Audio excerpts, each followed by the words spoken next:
The Duke's hand trembled, not from age, but from rage barely leashed. Across the candlelit ballroom, a servant girl had just done the unthinkable. She'd spoken back to a noblewoman. Worse, she'd won. And in that moment, Nathaniel Blackthorne realized his perfectly controlled world was about to shatter. Because the woman who'd just upended everything wasn't who anyone thought she was. And neither was the trembling maid she'd defended. Stay with me. This story goes places you won't see coming. And when you reach the end, drop a comment telling me what city you're watching from. I want to see how far this tale travels. The letter arrived on a Tuesday, which Nathaniel would later recognize as the first domino. He'd been in the East Study when Hopkins brought it in, his butler moving with that particular stiffness that meant trouble. The wax seal bore his mother's crest, which meant the trouble was familial. Nathaniel didn't open it immediately. He finished his tea first, reviewed 3 pages of estate accounts, and approved the week's household expenditures. Only then did he break the seal. My dearest son, I have taken the liberty of arranging a gathering at Blackthorne Manor. 5 nights, beginning Friday next. I have invited several distinguished families. The Ashfords, the Pembrokes, the Whitfields. Don't pretend you don't know why. Your mother, Catherine Nathaniel, set the letter down with surgical precision. His jaw worked silently. Hopkins, who'd served the family for 30 years, recognized the signs. Shall I prepare additional staff, Your Grace? No. Nathaniel's voice came out flat. Prepare a response. I'm declining. Your mother is already en route, sir. She left London yesterday. Of course she had. Catherine Blackthorne didn't ask permission. She manufactured fait accompli and dared you to object publicly. Nathaniel stood, walked to the window overlooking the gardens. April rain drummed against the glass. Beyond the manicured lawns, the Yorkshire moors stretched gray and infinite. How many guests? 14 by my count, plus their staff. 14 strangers, 5 nights. His mother's latest campaign to see him married, settled, controlled. Nathaniel felt the familiar tightness in his chest, the same sensation he'd had at Waterloo when the artillery started, that compression of space and air and choice. Double the housekeeping staff, he said quietly. Hire temporary help if needed. And Hopkins? Sir, me? I want a full inventory of the wine cellar. If I'm to endure this, I'll at least be well drunk. Hopkins allowed himself the ghost of a smile. Very good, Your Grace. Alone again, Nathaniel returned to the letter. His mother's handwriting was elegant, controlled, everything she pretended to be in public. He knew better. Catherine Blackthorne was a chess player, and her pieces were people. She'd lost her husband to fever, lost her eldest son to war, and refused to lose her remaining child to what she called his monkish isolation. She didn't understand. Couldn't. Nathaniel had returned from France 3 years ago with a limp, a title, and an absolute certainty that peace required distance. Emotions were disruptions. Connections were vulnerabilities. He'd rebuilt Blackthorne Manor into a fortress of routine, predictable, efficient, emotionally sterile. And now his mother was importing chaos. He crumpled the letter. Then, because chaos itself was undignified, he smoothed it back out and filed it properly. 60 miles south, Clara Whitmore was making a decision that would later seem either brilliantly brave or spectacularly stupid. Absolutely not, her sister Margaret said, blocking the bedroom door. You've lost your senses. I haven't. Clara continued folding a plain gray dress, servant's clothing, borrowed from their lady's maid with a week's wages as bribe. I'm perfectly sane. Sane women don't disguise themselves as housemaids. Desperate women do. Clara met her sister's eyes. Margaret was older by 2 years, married to a banker, content in her conventional life. They'd never understood each other. I'm suffocating here, Meg. Every day is the same. Tea, needlework, waiting for some man to find me suitable enough to tolerate. That's called civilized society. Bonton. That's called a prison. Clara shoved the dress into her traveling bag with more force than necessary. Mrs. Henderson's agency found me a position, temporary housekeeping at an estate in Yorkshire. 5 nights' work during some gathering. I'll be back before Father even notices. And if someone recognizes you, c'est ça, sores. No one will. The family is Blackthorn, some reclusive duke who never comes to London. We don't move in the same circles. Clara pulled on a plain bonnet, tucking away the auburn hair that was supposedly her best feature. In the mirror, she looked ordinary, perfect. Besides, I'll be below stairs. Nobility doesn't see servants, Meg. We're furniture to them. Margaret's expression shifted from anger to something softer, more worried. What are you running from? Clara paused. The truth was complicated. A marriage proposal from Lord Hartley she hadn't refused yet, couldn't accept, and had no graceful way to escape. A father who'd already spent the dowry in his head. A life that felt like watching herself from outside, going through motions someone else had choreographed. I'm not running from, she said finally. I'm running toward purpose, work, something real. Scrubbing floors is real? It's honest. Clara shouldered her bag, which is more than I can say for wearing silk and pretending to care about garden parties. Margaret stepped aside. She looked tired suddenly, older than her 26 years. If you're caught, you'll be ruined. You understand that?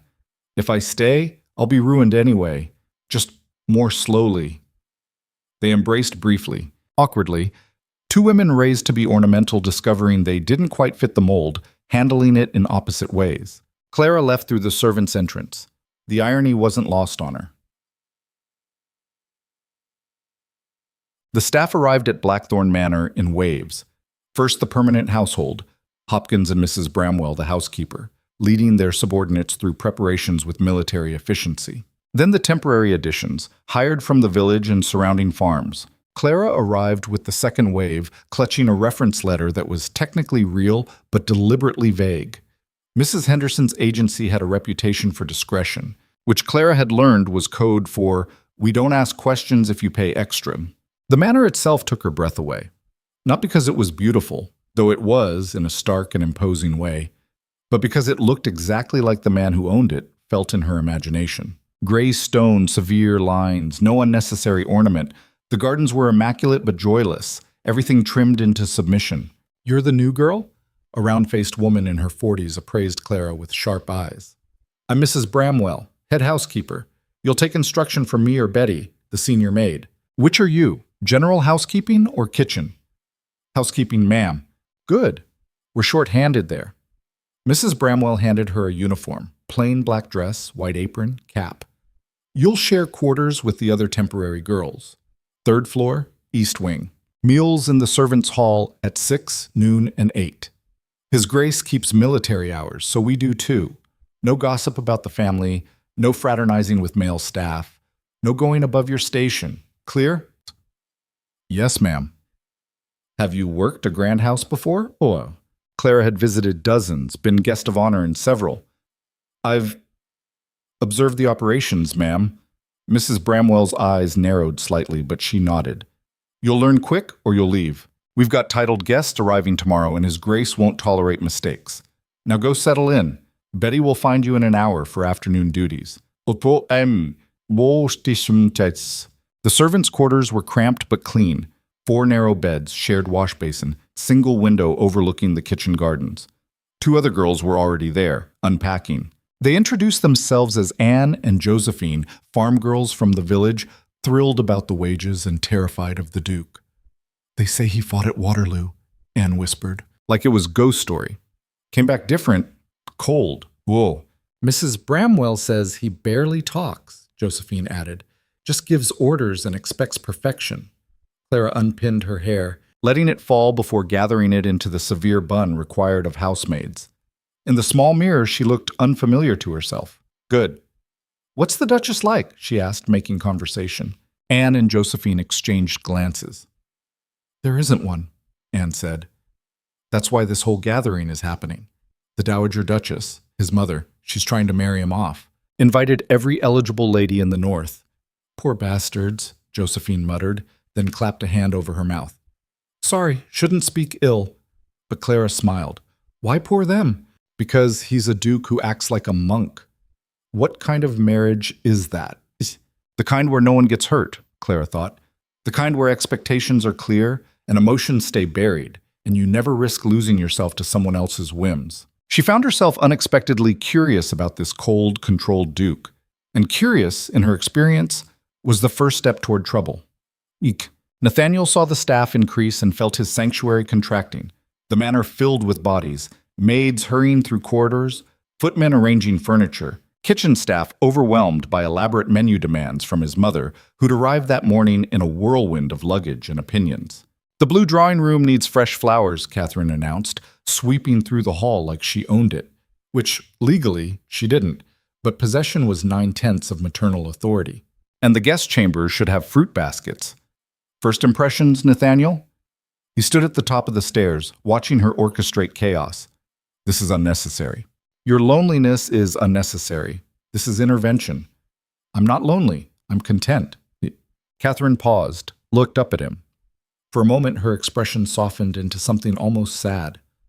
"You're 31 years old, living like an elderly hermit. Your father would be horrified." "A father's dead." "Which is precisely why you need to live." She turned back to the staff, raising her voice. "And someone please ensure the ballroom candles are beeswax, not tallow. I won't have my guests assaulted by cheap smoke." Nathaniel retreated to his study. Through the window, he could see servants crisscrossing the grounds, preparing, polishing, transforming his ordered world into something unrecognizable. His hands found the desk edge, gripping hard enough that his knuckles went white. Control. He just needed to maintain control for 5 days. Keep distance. Observe from the periphery. Let his mother parade her candidates, play the dutiful son to a point, and then resume his life exactly as it was. No disruptions. No complications. No vulnerabilities. He didn't know that downstairs, pinning her cap in place and learning to balance a tea tray without rattling the china, was a woman who would dismantle every single one of those intentions. The guests began arriving Friday afternoon. Clara watched from the servants' corridor as carriages rolled up, each one shinier and more elaborate than the last, disgorging families whose clothes cost more than a farm worker's annual wage. The Ashfords came first. Lord and Lady Ashford, their daughter Cecilia, a blonde beauty who moved with calculated grace. Then the Pembrokes, with their twin daughters who looked bored already. The Whitfields, the Carringtons. Names Clara recognized from London society pages, faces she'd seen at balls she'd attended in silk instead of servants' black. She kept her head down, focused on her duties. Betty had assigned her to general housekeeping, turning down beds, refreshing water basins, ensuring guest rooms stayed immaculate. It was repetitive work, physically demanding, and Clara found it oddly satisfying. There was honesty in scrubbing a floor. You could see the results immediately. "Don't stare at the quality," Betty warned, catching Clara watching the arrivals. "And if you see his grace, make yourself scarce. He doesn't like being noticed." "What's he like?" Clara asked. Betty considered. "Polite, fair, pays on time, doesn't raise his voice, but cold, like there's ice where other people have feelings. After the war, something in him just shut off." They were interrupted by a commotion in the main hall. Clara followed Betty to the servants' corridor that ran parallel, pressing against the wall to peer through the slight gap in the door. The Duke had finally appeared. He was taller than she'd expected, with dark hair going gray at the temples despite his relative youth. His face was all sharp angles and controlled expression, handsome in an austere way, like a marble statue given reluctant life. He wore black almost exclusively, which made his pale eyes stand out when they moved over the assembled guests. Those eyes missed nothing and revealed nothing. "Welcome to Blackthorn Manor," he said. His voice was quiet but carried. "My mother has been enthusiastic in her planning. I hope you find your stay comfortable." It was the minimum possible greeting, delivered with minimum possible warmth. Clara watched the guests' reactions, some disappointed, others challenged, Cecilia Ashford particularly intrigued. She'd seen this before among noblewomen, the ones who viewed emotional distance as a puzzle to solve, coldness as a challenge to their charms. Catherine Blackthorne appeared beside her son, all warmth where he was ice. "Don't mind my son's brevity. He's saving his conversation for dinner. Now, let me show you to your rooms. I'm sure you'll want to refresh yourselves." As the crowd dispersed, Clara caught the Duke's expression for just a moment when he thought no one was looking. He wasn't cold. He was exhausted already from the performance of hosting. His shoulders carried tension like physical weight. Then his gaze swept the hallway and passed directly over the servants' corridor. For a fraction of a second, Claire could have sworn those pale eyes locked on hers through the gap. Could have sworn she saw them narrow slightly, questioning. But then Betty pulled her back and the moment broke. "Come on," Betty whispered. "We've got 20 chambers to service before dinner." Clara followed, but couldn't shake the feeling of being seen, really seen for the first time since arriving, which was impossible because nobility didn't see servants. Except this duke seemed like he saw everything. And that, Clara thought, as she hauled fresh linens up the back stairs, might become a problem. Dinner that evening was an exercise in social theater. Nathaniel sat at the head of the table, his mother at the foot, 14 guests arranged between them in careful hierarchy. The dining room blazed with candles, wasteful, unnecessary, exactly the kind of excess he'd eliminated from normal operations. Cecilia Ashford sat to his right. She was beautiful, accomplished, exactly the type of woman society expected him to marry. She made intelligent conversation about estate management and current politics, demonstrating she'd done research. In another life, he might have been impressed. In this life, he mostly wished she'd stopped talking. "Your gardens are extraordinary, Your Grace," she said, gesturing with her wine glass. "Do you take personal interest in their design?" The head gardener manages them. "But surely you consult. I've heard you have particular tastes in landscaping. I prefer order." The gardener shares that preference. A beat of silence. Cecilia smiled, undeterred. Order can be beautiful. It can be functional. Across the table, he caught his mother's warning glare. He was being deliberately difficult, he knew. Couldn't seem to stop. Every minute of forced pleasantry felt like sand against skin, irritating, constant, wearing him down. The meal dragged, course after course, conversation looping through the same safe topics. The weather, the roads, London gossip that meant nothing to him. Nathaniel counted the candles to distract himself. 43 in this room alone. 43 small fires he hadn't authorized, consuming resources, creating light he didn't need. Then, during the fourth course, something shifted. A servant entered, one of the temporary maids carrying a wine decanter. She moved efficiently, professionally, making her way around the table to refill glasses. Nathaniel barely registered her until she reached Cecilia's position. "Clumsy girl!" Cecilia's voice cut through conversation. "You've splashed my sleeve." The maid stepped back, face pale. "I'm terribly sorry, my lady. I didn't look where you were pouring?" Cecilia examined her dress. A tiny dark spot on white silk. Barely visible. Likely wine she'd spilled herself. "This gown costs more than you'll earn in a year." The room had gone quiet. Nathaniel felt the familiar discomfort of public conflict, the desire to retreat. But protocol demanded he intervene.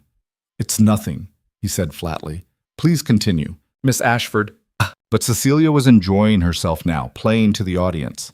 "With respect, Your Grace, it isn't nothing. Standards must be maintained. If servants can't perform basic duties without destroying property..." "I'll pay for the cleaning," the maid said quietly. She kept her eyes down, but her voice was steady. "It was my fault." Something in that voice made Nathaniel look closer. The maid was young, late 20s perhaps, auburn hair tucked severely under her cap, hands steady despite the public humiliation. And her accent, crisp, educated, not quite matching the servant's hall cadence. Odd. "You certainly will pay," Cecilia continued, "and I expect..." That's sufficient."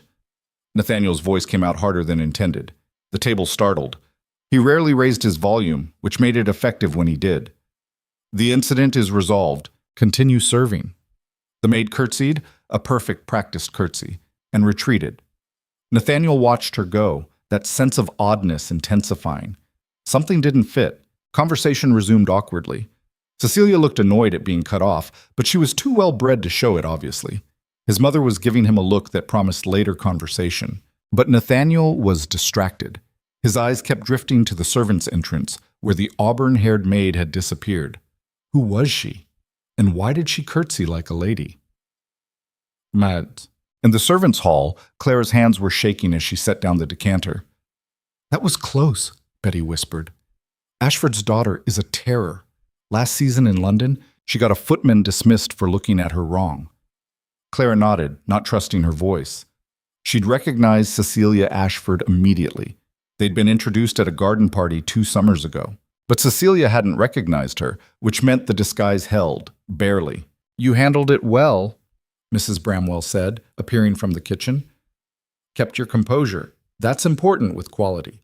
They smell fear like dogs. She wasn't wrong, Clara managed. I did splash her. She splashed herself and blamed you. I was watching. Mrs. Bramwell's expression was knowing. Happens all the time. Nobility needs someone beneath them to blame. Just how the world works. Clara thought about the Duke's intervention. Brief, reluctant, but definitive. He'd stopped it. Not out of kindness, necessarily. More like someone stopping a clock from chiming off beat. Maintaining order. Still. He'd stopped it. Back to work, Mrs. Bramwell said.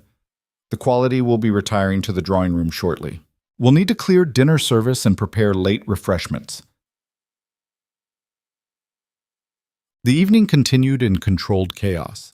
Clara worked mechanically, clearing, washing, preparing, her mind elsewhere. She'd wanted to experience real work, honest labor, life outside the gilded cage. Well, this was it. Being blamed for things you didn't do. Absorbing humiliation with lowered eyes. Performing invisibility. Was this better than her previous life? Or just a different cage? She didn't have an answer yet. Late that night, after the guests had retired and the servants had finished their duties, Clara lay in her narrow bed listening to Anne and Josephine's soft snoring. Sleep wouldn't come. Her mind kept replaying the dinner incident, but also the Duke's expression when he'd looked at her. Not kindness, not even interest, just assessment. Like he was cataloging an irregularity in his ordered world, deciding whether it required correction. Through the thin walls, she could hear footsteps, someone pacing in the corridor. She rose quietly, wrapped a shawl around her nightgown, and crept to the window. Below, in the garden, a figure moved through the darkness. The Duke. He walked the gravel paths alone, hands clasped behind his back, pausing occasionally at benches, but never sitting. Even his pacing followed a pattern, geometric, methodical. Around the fountain, along the hedge line, back to center, again. A man trying to walk away from his own thoughts. Clara watched until he finally went inside, more than an hour later. Watched the light appear in what must be his study window. Watched his shadow move behind the curtains, still pacing, still restless. A cold, controlled Duke who couldn't sleep in his own house. She understood that feeling better than she wanted to admit. The next morning brought new routines. Clara was assigned to guest chamber service, which meant encountering the nobility more directly, testing her disguise against sharper scrutiny. Lady Pembroke's daughters were harmless, mostly interested in gossip. Lord Carrington barely acknowledged servants existed. But Cecilia Ashford was everywhere, it seemed, and she had the particular habit of treating servants like talking furniture, discussing private matters as if the help was deaf. He's impossible, Cecilia complained to her mother, while Clara refreshed their wash basin. I tried every conversational avenue, estate talk, politics, even complimenting his horses. Nothing. The man's made of stone. He's damaged, dear, Lady Ashford replied. War does that. You'll need to be patient. Patient? Mother, there are 4 other eligible ladies here. If I'm patient, one of them might actually break through. None of them have your advantages. What advantages? He doesn't care about beauty or wit or breeding. I don't think he cares about anything except being left alone. Clara kept her expression neutral, her movements quiet. But she was listening, couldn't help it. Then make him care, Lady Ashford said firmly.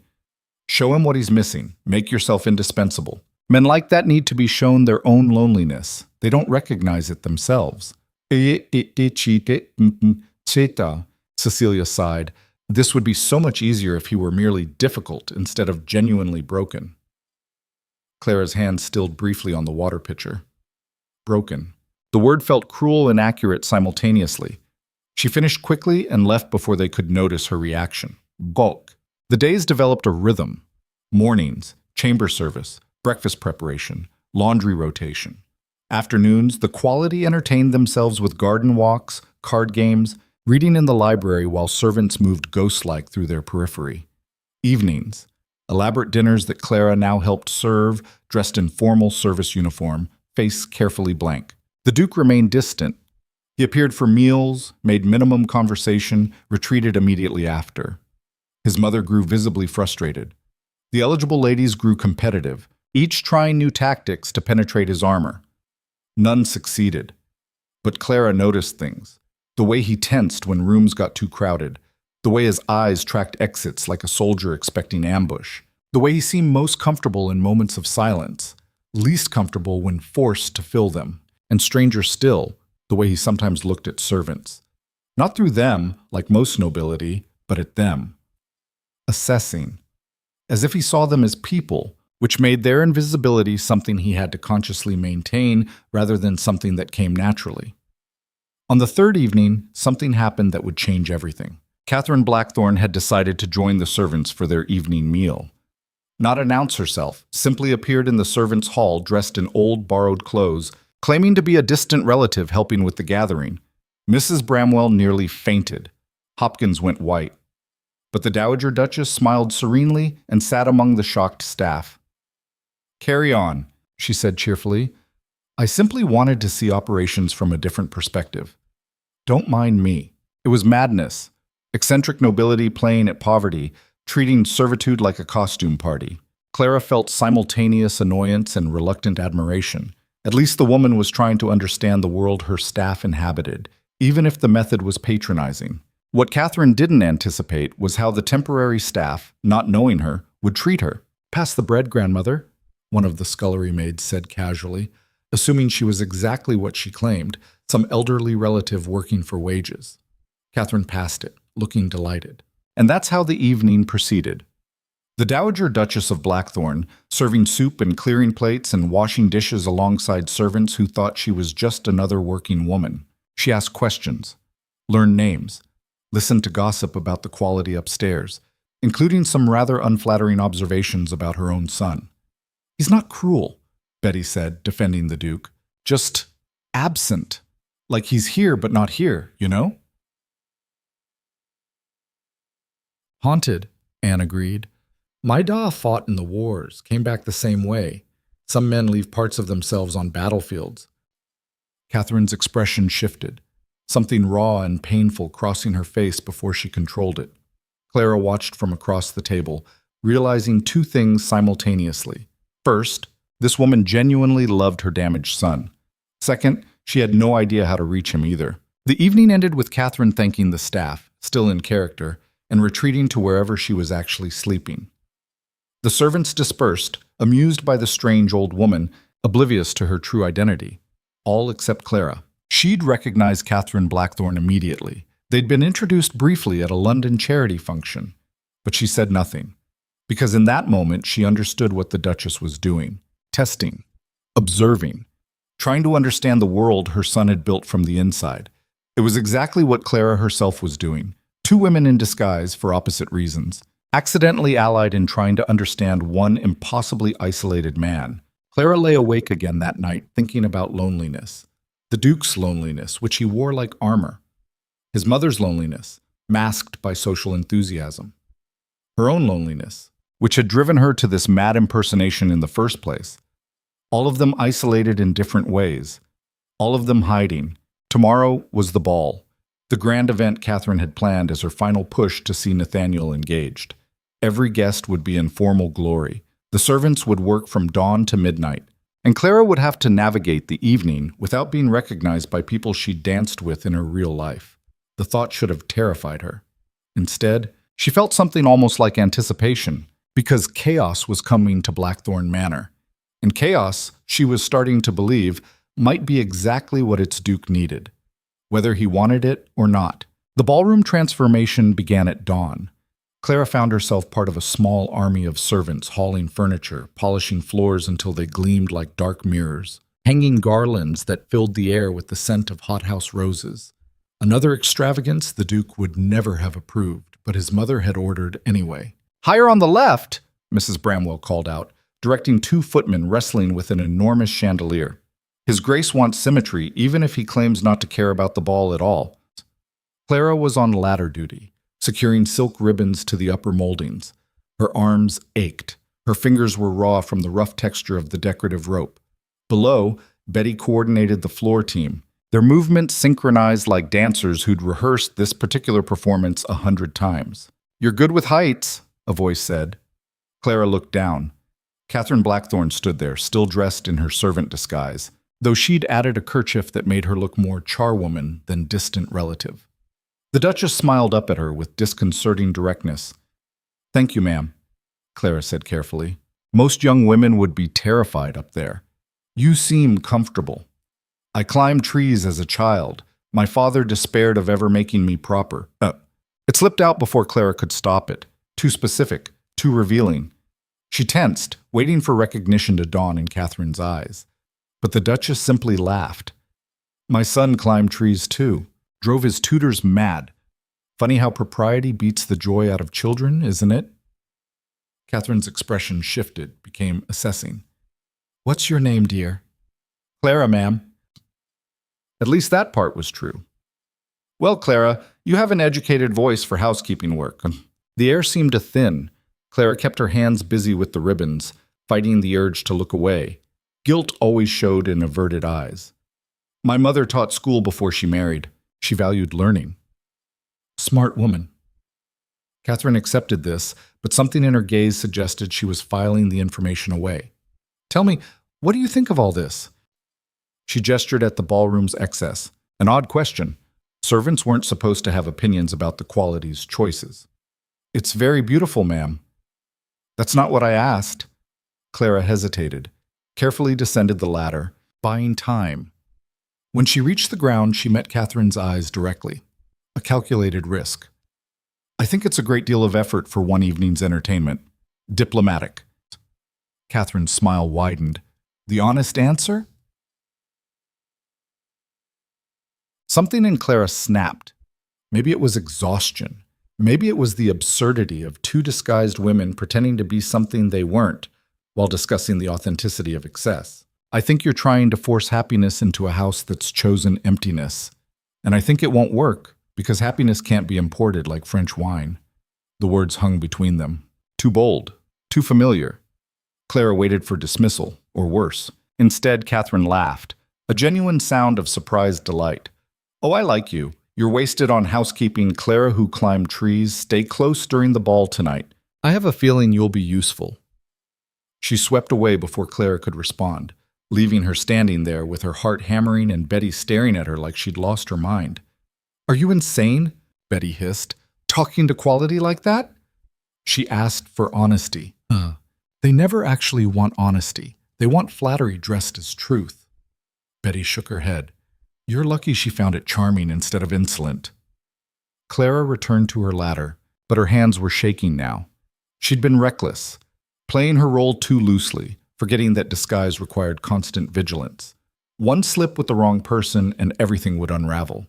But Catherine Blackthorne wasn't the wrong person. She was a woman conducting her own investigation, and she'd just identified Clara as an anomaly worth watching. The question was whether that made Clara an ally or a threat. Around noon, the Duke appeared.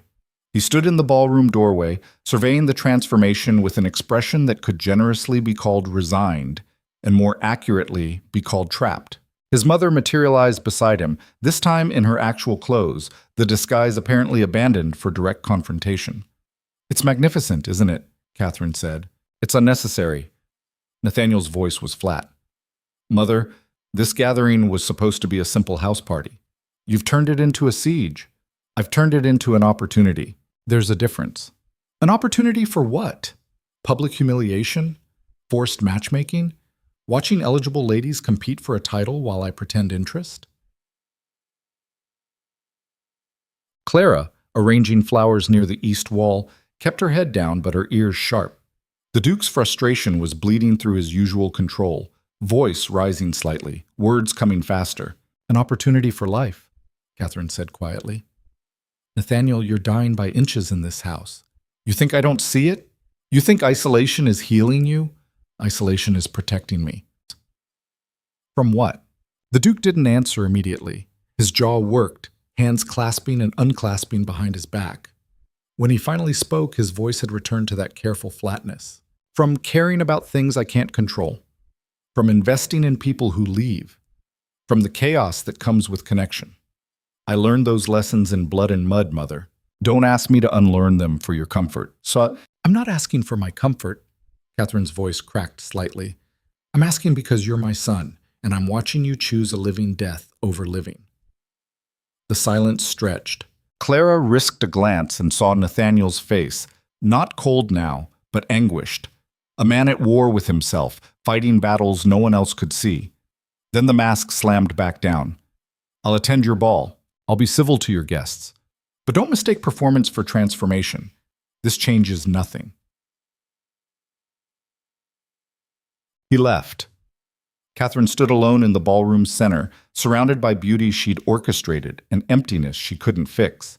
For a moment, she looked every one of her years, a mother failing to save her child from himself. Then she straightened, noticed Clara watching, and smiled with brittle brightness. Back to work, everyone. We have a ball to finish. But her eyes were wet. The afternoon vanished into preparation. Clara was reassigned to guest service, helping the ladies dress for the evening, an intimate task that required deft hands and absolute discretion. She found herself in Cecilia Ashford's chamber, lacing a corset that probably cost more than Clara's father earned in a month. Tighter, Cecilia commanded, gripping the bedpost. I want definition. Clara pulled. The stays bit into flesh, transforming Cecilia's already slim figure into an exaggerated hourglass. Around them, the room was chaos. Gowns rejected and discarded, jewelry scattered across every surface, her lady's maid running between wardrobe and dressing table. What do you think? Cecilia asked, examining herself in the full-length mirror. The blue or the gold? The question was directed at her maid, but Clara answered without thinking. The blue brings out your eyes. The gold competes with your hair. Cecilia's gaze snapped to her. I didn't ask you. Apologies, my lady. Clara dropped her eyes, cursing her loose tongue. But Cecilia was studying her now with that particular aristocratic intensity, the look that said she'd noticed something off and was trying to place it. You're the one from dinner, the clumsy one. Yes, my lady. You don't sound like the others. Where are you from? Clara's mind raced. Hertfordshire, my lady. My family worked a small estate there. Which estate? Too specific, too dangerous. I'd rather not say, my lady. There was unpleasantness when they let staff go. I prefer not to revisit it. A lie built on calculated vulnerability. People rarely pushed past admitted shame. Cecilia accepted it with a dismissive wave. Well, you're right about the blue. Help me into it. The gown was a masterpiece of silk and embroidery, designed to catch light and attention in equal measure. As Clara fastened the tiny buttons running up the spine, Cecilia spoke to her reflection. Do you think he'll notice? His Grace notices everything, my lady. Notices, yes, but does he care? Cecilia turned, examining every angle. I've never met a man so completely indifferent to beauty. It's almost insulting. Perhaps he values other qualities. Such as? Yeah. Clara paused, hands still on the buttons. I couldn't say, my lady. I don't know His Grace well enough to speculate. But you observe him. Servants always do. What do you see? It was a test, Clara realized. Cecilia was probing, looking for intelligence she could use. I see a man who prefers solitude, my lady. And I think perhaps he's had enough of performances. Meaning perhaps someone who simply existed alongside him without demanding transformation might reach him better than someone trying to be noticed. The words came from somewhere honest, Clara's own exhausted observation of the Duke's careful distance. Cecilia considered them, expression shifting through calculation. That's almost clever, she said finally. Are you trying to help me or warn me off? I'm trying to finish buttoning your gown, my lady. Yeah. Cecilia laughed, surprised and genuine. You're strange for a housemaid, but I like strange. She waved dismissal. Go. I need privacy to finish. Clara escaped, her heart rate elevated. She was taking too many risks, offering too many opinions, forgetting that invisibility required silence. But something about Blackthorn Manor was eroding her caution. The Duke's barely concealed pain, his mother's desperate love, even Cecilia's calculating hunt for connection, all of it felt more real than any interaction she'd had in months of London society. Here, people were at least honestly dishonest, including Clara herself. Evening descended with theatrical drama, the sky turning purple and gold as servants lit hundreds of candles throughout the manor. Clara changed into formal service dress, black silk instead of day cotton, her hair pinned so severely it pulled at her scalp. In the servants' hall, the temporary staff received final instructions from Hopkins. "You are invisible," he said firmly. "You pour wine, you clear plates, you respond only when directly addressed. The quality will behave as if you don't exist. Let them." They filed upstairs in synchronized silence. The ballroom had transformed completely. What had been an empty space that morning now glowed with warm light, flowers, music from a small string ensemble tucked in the corner. Guests arrived in waves of silk and jewels, their laughter echoing off the high ceilings. Clara took her position at the refreshment table, tasked with keeping wine glasses filled. From here, she could observe everything while being noticed by no one. The Duke appeared last, of course. He wore black formal wear that somehow made him look even more austere, like a shadow given human form. His entrance didn't stop conversation. He wasn't that kind of presence, but it shifted the room's energy. Several eligible ladies straightened, mothers nudged daughters. The hunt was officially beginning. Catherine intercepted him immediately. "Dance with someone," she hissed, loud enough that Clara, standing nearby, could hear. "Anyone. You look like you're attending a funeral." "I feel like I'm attending a funeral." "Nathaniel? Fine. One dance to satisfy propriety. Then I'm retiring to the library." He scanned the room with visible reluctance, his gaze passing over eager faces like a general surveying conscripts. Finally, he approached Cecilia Ashford and offered a stiff bow. "Miss Ashford, would you honor me with the first dance?" Cecilia, to her credit, didn't gloat. She simply accepted with perfect grace, and they moved to the floor as the ensemble struck up a waltz. Clara watched them circle the ballroom, Cecilia radiant and engaged, speaking constantly, trying to draw him out. Nathaniel technically proficient but emotionally absent, his responses monosyllabic, his eyes tracking the exit. It was painful to witness this fundamental mismatch between someone pursuing connection and someone enduring obligation. When the dance ended, he deposited Cecilia with her mother and made for the doors. Catherine blocked him. "You promised civil." "I danced. That's civil. You performed a dance. You didn't participate in one. There's a difference." "Mother, please." Fatigue cracked through his voice. "I'm trying. This is the best I have." Catherine's expression softened. She reached up, adjusting his collar in a gesture so maternal it hurt to witness. "I know, darling. I just wish your best didn't look so much like suffering." She let him go. Nathaniel disappeared into the corridor, escaping the ball he was supposedly hosting. Catherine stood alone for a moment, composing herself, before turning back to her guests with a brilliant smile that betrayed nothing. Clara refilled wine glasses mechanically, her mind elsewhere. That brief exchange had revealed more than hours of observation. The Duke wasn't cold. He was drowning. And his mother knew it, which somehow made everything worse. "Wine?" a voice demanded. Clara looked up. The speaker was Lady Pembroke, her face flushed from dancing, her tone imperious. Beside her stood one of the temporary maids, the disguised Catherine, still dressed as a charwoman, carrying a tray of empty glasses. "This woman is useless," Lady Pembroke announced to no one in particular. "I asked her to fetch my shawl, and she brought the wrong one entirely. Do all you servants have cloth ears? Oh." Catherine's face was carefully blank, but Clara saw the flash of anger in her eyes. She was a duchess being berated by a guest in her own home, unable to defend herself without breaking her disguise. "I apologize, my lady," Catherine said quietly. "I'll retrieve the correct shawl immediately." "See that you do. And take this tray. You're standing about like furniture." She shoved her empty glass toward Catherine. The Duchess reached for it, but Lady Pembroke deliberately pulled it back at the last second, making Catherine lunge awkwardly. The glass fell, shattering on the polished floor. The ballroom didn't stop. The quality were too well-bred to acknowledge servant mistakes openly, but conversation quieted. Heads turned. Lady Pembroke's expression was one of vindicated annoyance. "Clumsy cow," she said. "Clean it up." Catherine knelt, beginning to gather the shards with shaking hands. Her face had gone white, not from the fall, Clara realized, but from humiliation. This was a woman accustomed to command being reduced to crawling on the floor in front of people she'd invited as guests. Something in Clara snapped. She set down her wine decanter, stepped forward, and knelt beside Catherine. "I'll help you, grandmother," she said clearly, using the fiction the staff had accepted. "Let me get the larger pieces. Each side." "I don't need," Catherine started. "Yes, you do." Clara met her eyes. "And it's not a problem." She began collecting glass, working quickly, aware of the attention this was drawing.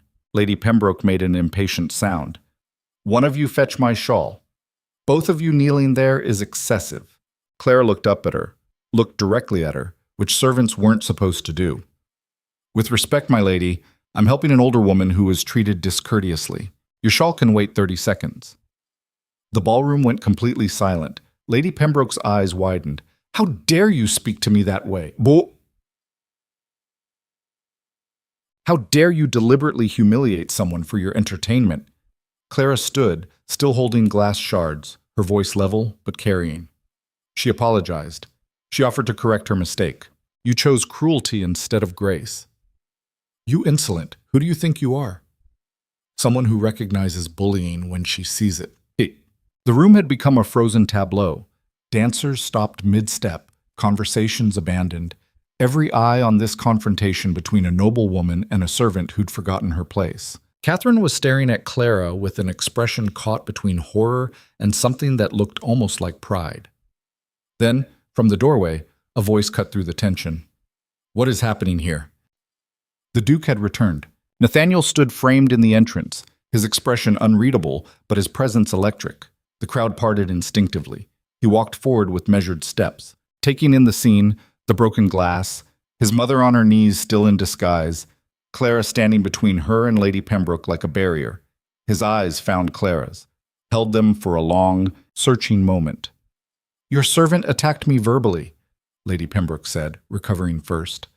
"I demand she be dismissed immediately." Attacked? Nathaniel's gaze didn't leave Clara. "That's a strong accusation. What actually occurred?" "I asked for assistance. The old woman was incompetent.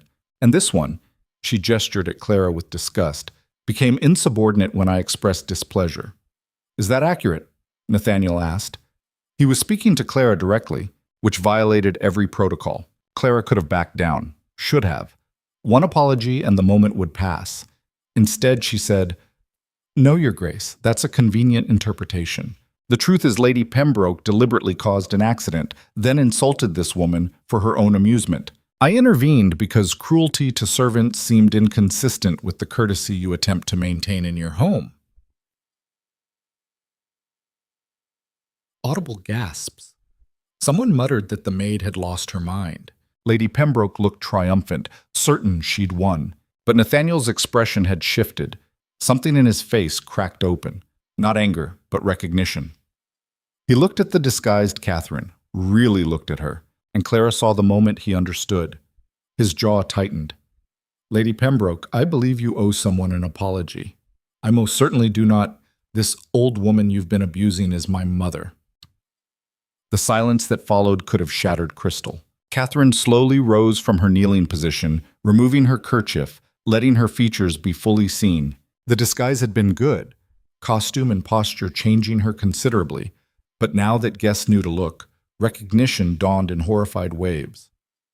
"The Dowager Duchess," someone whispered. Lady Pembroke had gone from flushed to pale. "Your Grace, I had no idea." Would it have mattered? Nathaniel's voice was cold precision. If she had been simply a servant, would cruelty have been acceptable? Or is basic human dignity reserved only for those with titles? No one answered. The ballroom felt airless. Nathaniel turned to Clara. "And you? Who are you, to lecture nobility and defend duchesses while dressed as a maid?" The question was dangerous. Clara felt the ground dropping away beneath her, felt her disguise dissolving under that penetrating stare.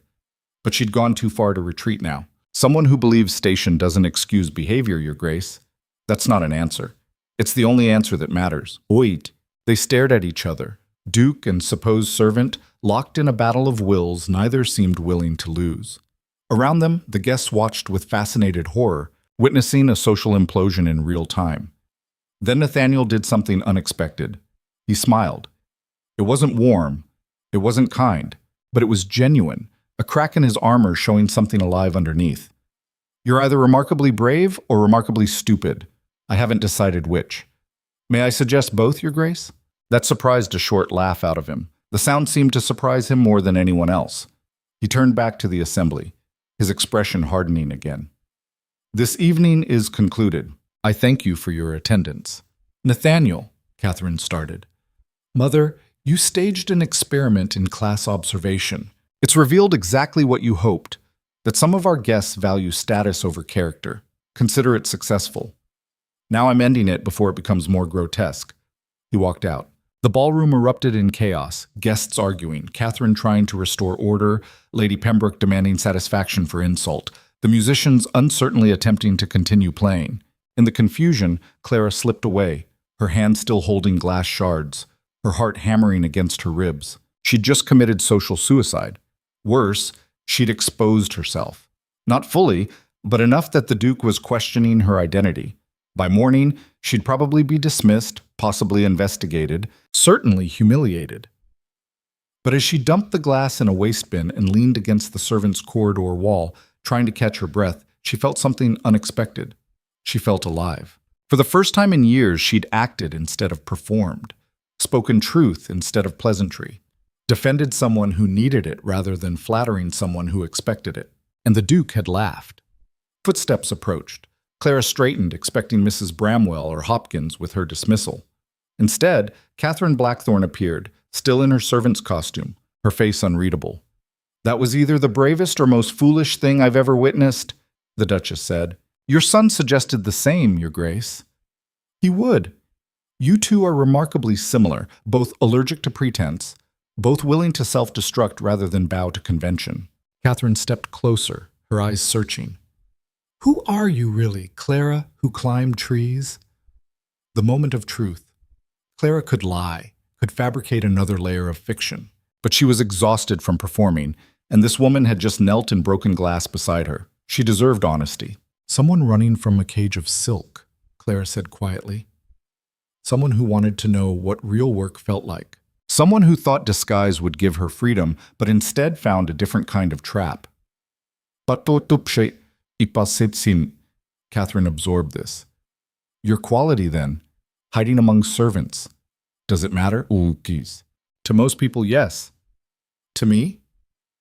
Catherine's expression softened. What you did tonight, defending someone you thought powerless against someone powerful, that matters more than breeding. Though I'll admit it complicates things considerably. I'll pack my things. Don't be absurd. You're not dismissed. Catherine smiled, and it was her son's smile, complicated, guarded, but real. Though I suspect my son is going to be very irritated with both of us for the foreseeable future. He hates disruption, and you, my dear, are nothing but disruption incarnate.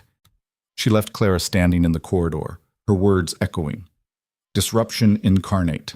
Clara had come to Blackthorn Manor seeking purpose. Instead, she'd found something far more dangerous. A man who challenged her, a mother who saw her, and a situation spiraling beyond her control. Tomorrow would bring consequences. Tonight she'd sparked something in a man who'd been cold for years, and she had no idea whether that was a disaster or a beginning. Clara didn't sleep. She lay in her narrow bed listening to Anne's soft breathing and Josephine's occasional snoring, staring at the ceiling and waiting for dawn or disaster, whichever arrived first. Around 4 a.m, footsteps passed in the corridor outside. Heavy. Male. Pacing with that same geometric pattern she'd observed from her window nights ago. The Duke, unable to sleep in his own house, walking off thoughts that apparently wouldn't settle. The footsteps paused outside the servants' quarters door. Clara's breath caught. Through the thin wood, she could almost feel him standing there, debating something. Then the steps resumed, moving away toward the main house. She exhaled slowly, pulled her blanket tighter despite the room's warmth. By 6, the manor was stirring. Clara dressed quickly, pinned her hair with shaking hands, and descended to the servants' hall expecting immediate summons to face consequences. Instead, she found organized chaos, Hopkins directing staff through abbreviated duties, while guests prepared for early departures. "The Pembrokes are leaving after breakfast," Betty whispered, sliding beside Clara at the washing station. "Lady Pembroke, too. Half the party's cutting their visit short. They're calling it a scandal." "What are they saying?" "That the Duchess has lost her mind, that His Grace is impossible, that the whole gathering was a disaster from conception." Betty scrubbed at a plate with more force than necessary. "Some are blaming you, by the way, saying you deliberately caused a scene. I defended someone being bullied. You challenged quality in their own ballroom, same thing to them." Betty's expression softened. "For what it's worth, I think you were right. Lady Pembroke is a vicious piece of work, but right doesn't protect you from consequences." Mrs. Bramwell appeared before Clara could respond. "You, His Grace's study, now spotsoates." The walk through the manor's corridors felt like an execution march. Morning light streamed through tall windows, illuminating portraits of stern-faced Blackthorn ancestors who seemed to judge Clara with painted eyes. She'd been in grand houses before, walked these halls as a guest. Now, approaching as a servant about to be dismissed for insubordination, everything looked different. Colder, Hopkins stood outside the study door. "He's been in there since 5, the butler said quietly. "Haven't seen him this unsettled since he returned from France. Whatever you say, choose your words carefully." He knocked, announced her, and left Clara facing a heavy oak door. "Enter," came the Duke's voice. The study was exactly what she'd expected. Dark wood, leather chairs, floor-to-ceiling books organized with military precision. Morning light cut through windows overlooking the gardens, illuminating dust motes that drifted like tiny ghosts. Nathaniel stood at his desk, not sitting, his back to her. "Close the door." Clara obeyed. The click of the latch felt final. "Do you know why you're here?" he asked without turning. "I imagine to be dismissed, Your Grace." "Is that what you want?" The question surprised her. Want doesn't factor into consequences. Answer the question. Clara considered lying, decided against it. She was already ruined, might as well be honest. "No, I don't want to leave." "Why not?" Now he turned, and his face was drawn, exhausted. He looked like he'd aged years overnight. "You've accomplished what you came for, haven't you? Experienced real work, seen how servants live, gathered your observations about the cruel aristocracy. You can return to whatever comfortable life you're hiding from with stories to tell." You think I'm here as some sort of experiment?" "I think you're quality playing at poverty. Your accent slips when you're agitated. Your posture is too good. And last night, you defended my mother with the confidence of someone accustomed to speaking to nobility as equals." He moved closer, and Clara fought the urge to step back. "So yes, I think this is a game to you, an adventure. And I want to know why my household was chosen as your stage." The accusation stung because it wasn't entirely wrong. "It started as escape," she admitted. "From expectations, from a life that felt like slow suffocation. I wanted to know what purpose felt like instead of decoration." Almost shuts in. "And did you find it? Purpose?" "I found work. I found people who matter despite having no titles. I found..." She paused, searching for words. "I found that your mother loves you desperately and has no idea how to reach you. That your staff respects you but thinks you're haunted. That you've built a fortress and called it peace when it's actually just isolation." His expression hardened. "Mochashtin. You presume a great deal for someone I could have arrested for fraud. You could, but you won't. Why not?" "Because you're too curious. You want to know who I am, yes. But more than that, you want to know why someone would voluntarily choose servants' quarters over guest chambers. Why someone would defend your mother at cost to themselves. Why I'm not afraid of you when everyone else is. I don't want people afraid of me." "Then stop making yourself terrifying, Sot." The words hung between them. Nathaniel's jaw tightened, and for a moment Clara thought she'd pushed too far. Then something shifted in his expression, not warmth exactly, but a kind of reluctant recognition. "My mother likes you, he said finally. "She's requested you remain on staff through the gathering's conclusion. Against my better judgment, I'm honoring that request." Relief flooded through Clara. Thank you, Your Grace. Don't thank me yet. You'll attend her directly. Whatever social experiment she's conducting, you're apparently part of it now. He returned to his desk, began shuffling papers with deliberate focus. And Clara? Your Grace? Stop assuming you understand me. You don't. It was dismissal. Clara curtsied, that perfect, practiced curtsy that was muscle memory from a lifetime of training, and left. In the corridor, she pressed her back against the wall and tried to steady her breathing. She'd survived, barely. But the Duke's words echoed uncomfortably. He was right. She'd made assumptions about his isolation, his motivations, his pain, judged him from observation without understanding. The same thing the ballroom guests had done to his mother last night. The irony wasn't lost on her. The day progressed in fractured chaos. Half the guests departed as predicted, their carriages rolling away with barely concealed relief. Those who remained did so out of obligation or, in Cecilia Ashford's case, stubborn determination.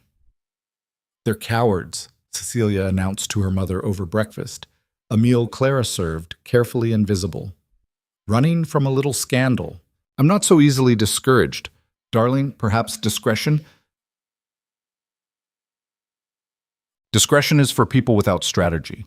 The Duke is clearly vulnerable right now. His defenses are compromised. This is exactly when pressure works best.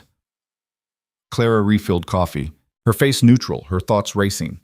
Cecilia wasn't wrong. Nathaniel's usual control had cracked. But she was treating his emotional exposure like tactical advantage, which felt predatory. The maid is listening, Lady Ashford said quietly. The maid doesn't matter. Cecilia didn't even glance at Clara. Do you, girl? No, my lady.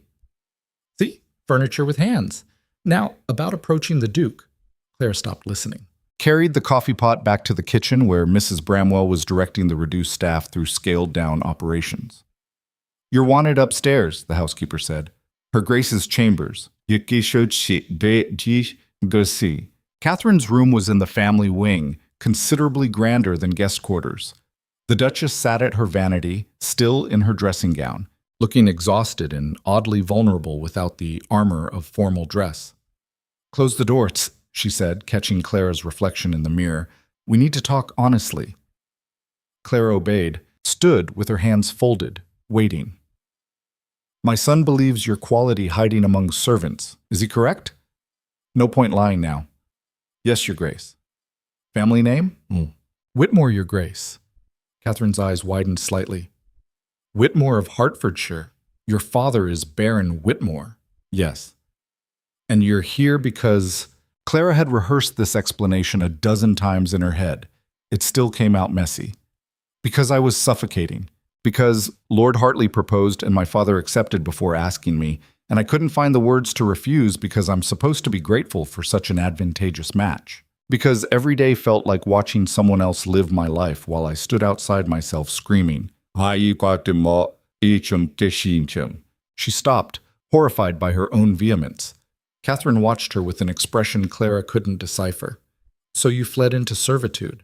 I fled into honesty. Service was just the vehicle. And now? You've been exposed, at least to my son and me. Your disguise is compromised. What happens next? I don't know, Clara admitted. I should probably return home, face Lord Hartley. Accept my fate like a proper lady. Should you? It's what's expected. Well, expected. Catherine stood, moved to the window overlooking gardens where morning mist still clung to hedges. I built my entire life on expectations. Married the man my parents chose.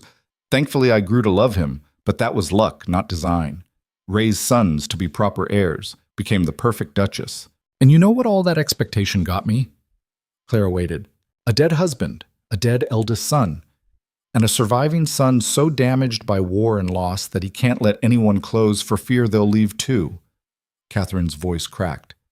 Expectations are cages. Clara. Beautiful, gilded, suffocating cages. And I'm watching my remaining child die inside his. He's surviving. Survival isn't living. She turned back and her eyes were fierce. Last night you did something I haven't been able to do in 3 years. You made him laugh. You penetrated that armor, just for a moment, and I saw my actual son instead of the ghost he's become. I also humiliated him in front of his guests. You challenged him. There's a difference. Nathaniel needs challenge. He needs disruption. He's built his life on control because chaos took everything from him. But the solution to trauma isn't elimination of all risk. It's learning to live with uncertainty again. Clara felt something dangerous forming. An alliance, a conspiracy. What are you asking me to do, Your Grace? Stay. Not as a servant, but as something else. A guest, perhaps. Or companion to me, which would give you reason to remain without raising too many questions. Your son will object. My son objects to everything lately. I'm willing to risk his temporary anger for the possibility of his actual healing. And if I make things worse, Catherine smiled sadly. Can it get worse than a man slowly turning to stone in his own house? I'm willing to gamble on disruption, Clara. The question is whether you are. His voice... It was madness. Clara should refuse, should pack her borrowed servant's clothes and disappear back to her previous life. And instead, she heard herself say, "What would I tell people about who I am?" The truth. You're a friend of the family seeking temporary refuge from London society. Not uncommon among the quality. Sometimes young women need breathing room from social pressure. You'll have a proper chamber, proper clothes, and proper introduction to the remaining guests. They'll ask questions. Let them. You're remarkably good at non-answers when you choose to be. Clara thought of Nathaniel's exhausted face, his careful isolation, the way he'd laughed for just a moment before crushing it back down. Thought of her own suffocation, her own need for something real. If I do this, she said slowly, I won't pretend to be someone I'm not. No performing interest or manufacturing charm. If I stay as myself. I wouldn't want you any other way. Catherine extended her hand. Not a command, but an invitation. Welcome to Blackthorn Manor, Lady Clara. Try not to destroy it too thoroughly. Clara took the offered hand, sealing a bargain she didn't fully understand but couldn't seem to refuse. By afternoon, the transformation was complete. Clara stood in a guest chamber wearing a borrowed gown, one of Catherine's from her younger years, altered quickly by the ladies' maids with remarkable efficiency. The green silk felt strange after days in servant's black, too soft, too confining despite being objectively more comfortable. In the mirror, she looked like herself again. Lady Clara Whitmore, second daughter of Baron Whitmore, recipient of a proper education and improper amounts of independence. The disguise was gone, replaced by the face she'd been born with. Somehow, this felt more like costume than the maid's uniform had. Her Grace requests your presence in the drawing room, a footman announced. The same footman who'd worked alongside her just yesterday. His expression was carefully neutral, but she caught the confusion in his eyes. The walk downstairs felt surreal. Servants stepped aside, acknowledged her with proper deference. She was quality again, elevated back to the sphere she'd fled. The irony tasted bitter. The drawing room held the remaining guests, Cecilia and her mother, the two younger Carrington sisters, Catherine presiding over tea with elegant authority. Conversation stopped when Clara entered. Ladies, may I present Lady Clara Whitmore, Catherine said smoothly. A dear friend who's been kind enough to visit during this trying time. Clara, darling, you know the Ashfords, of course. Cecilia's eyes narrowed with recognition and calculation. Lady Clara, how unexpected. Miss Ashford? Clara executed a perfect curtsy, playing the game because refusal would only create more questions. I don't recall seeing you at the ball last night, Lady Ashford said, her tone probing. I arrived this morning, Clara lied, following Catherine's lead. The Duchess was kind enough to invite me when she learned I was in the area. How fortunate! Cecilia's smile was sharp. And what brings you to Yorkshire, Lady Clara? Family business? Rather tedious, honestly. How delightfully vague. The tension was palpable. Clara accepted tea from Catherine, aware that every eye in the room was assessing her. Threat or ally? Competition or irrelevance? This was the world she'd fled, where women circled each other like sharks, where every conversation was warfare by other means. His Grace is occupied with estate matters, Catherine said, redirecting attention. But he'll join us for dinner. I'm sure he'll be pleased to meet you, Clara. To be amici invece, That, Clara thought, was extraordinarily unlikely. The afternoon crawled. Clara endured small talk, deflected personal questions, and watched Cecilia Ashford scheme with increasing obviousness. The woman was relentless, already planning her approach to the Duke, adjusting her strategy to account for Clara's presence, treating the whole situation like a campaign. "You must tell us about London," Cecilia said at one point. "We've been buried in the country so long. Any interesting gossip?" Clara thought of Lord Hartley's proposal, her father's plans, the cage she'd fled. Nothing worth repeating. Oh, there's always something worth repeating. Scandals, engagements, jilted lovers. Society thrives on drama. Then I must have been attending the wrong events. Mine were remarkably dull. Cecilia's eyes glittered with frustration. She wasn't getting the reaction she wanted, jealousy or competition or feminine alliance. Clara was giving her nothing, and it was clearly maddening. When Catherine finally released them to prepare for dinner, Clara escaped to her chamber with relief. Stood at the window looking out at gardens she'd once observed from servants' quarters, trying to make sense of the last 24 hours. A knock interrupted her thoughts. "Enter." The Duke stepped inside, closed the door with deliberate control. His expression was absolutely furious. "What game are you playing?" he demanded. "Your mother's game, apparently. I'm just along for the disaster." "You were a servant yesterday. Today you're a lady guest. How exactly am I supposed to explain that to people who saw you serving wine? Tell them the truth, that I was in disguise." "The truth." He laughed, but it was harsh. "The truth is that you infiltrated my household under false pretenses, inserted yourself into my family's drama, and are now being paraded as a guest by my mother, who's clearly using you for some purpose I don't understand yet."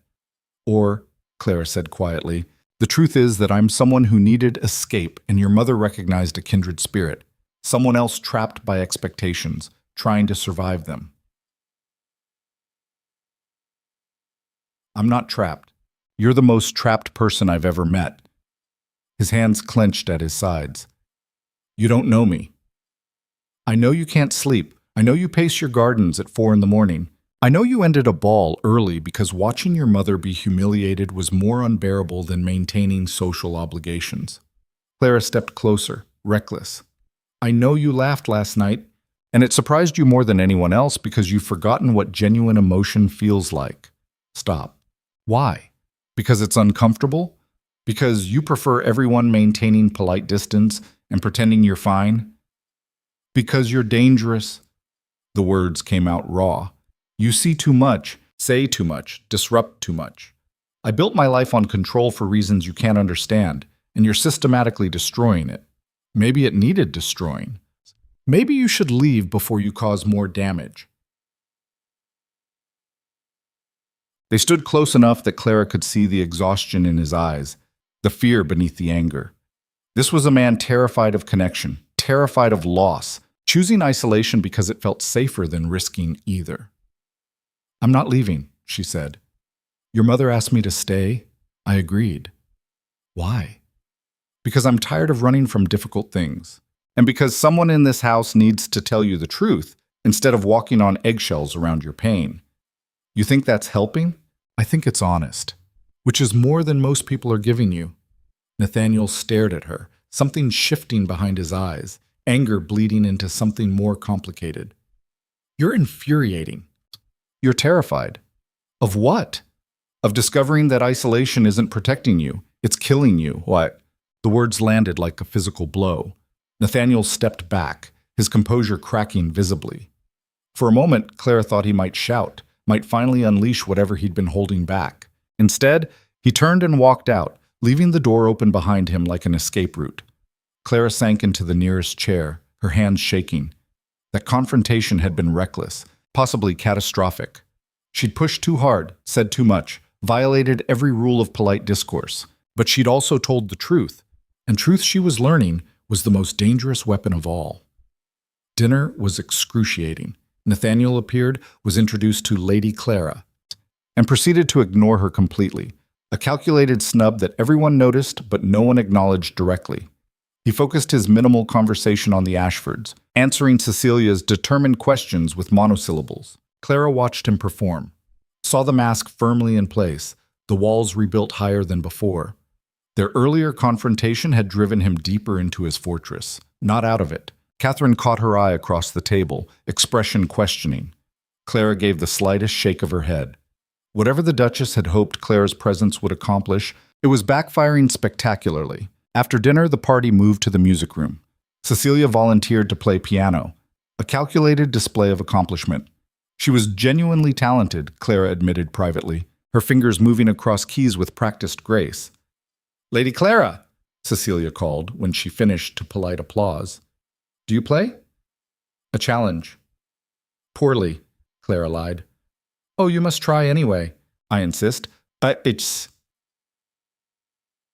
There was no graceful refusal. Clara moved to the piano, aware of Nathaniel watching from his position by the fireplace, his expression unreadable. She could play something simple, meet Cecilia's challenge without revealing too much skill. Instead, she chose a complex piece, Bach, technically demanding, emotionally raw.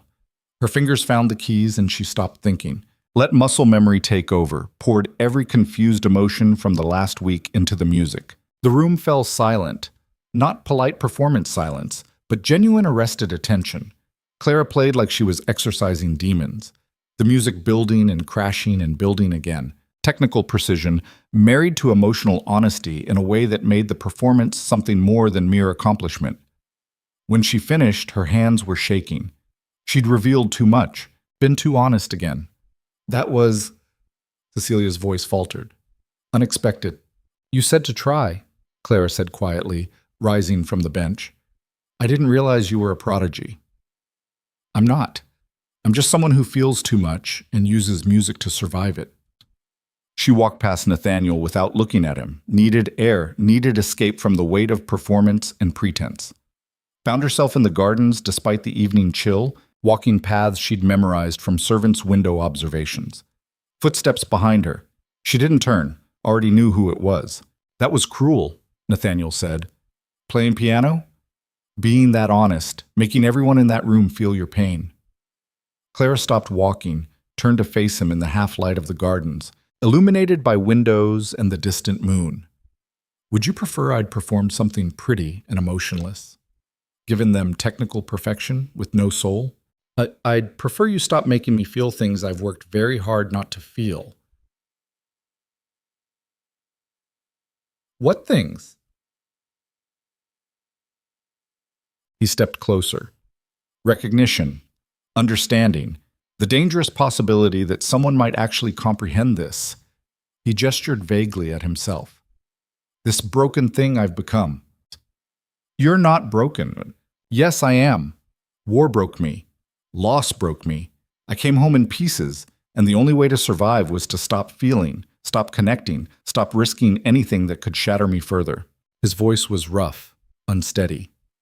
"And then you appeared, disguised as a servant, defending my mother, challenging me at every turn, playing music that reaches inside my chest and squeezes until I can barely breathe." Clara's heart hammered. "I'm sorry. Don't be sorry. Be gone. Please." It came out almost like begging. "Before you make me hope that healing is possible and then disappear like everyone else I've ever..." He stopped, couldn't finish the sentence. "Like everyone you've ever loved," Clara finished quietly. Nathaniel's face contorted with something that looked like pain.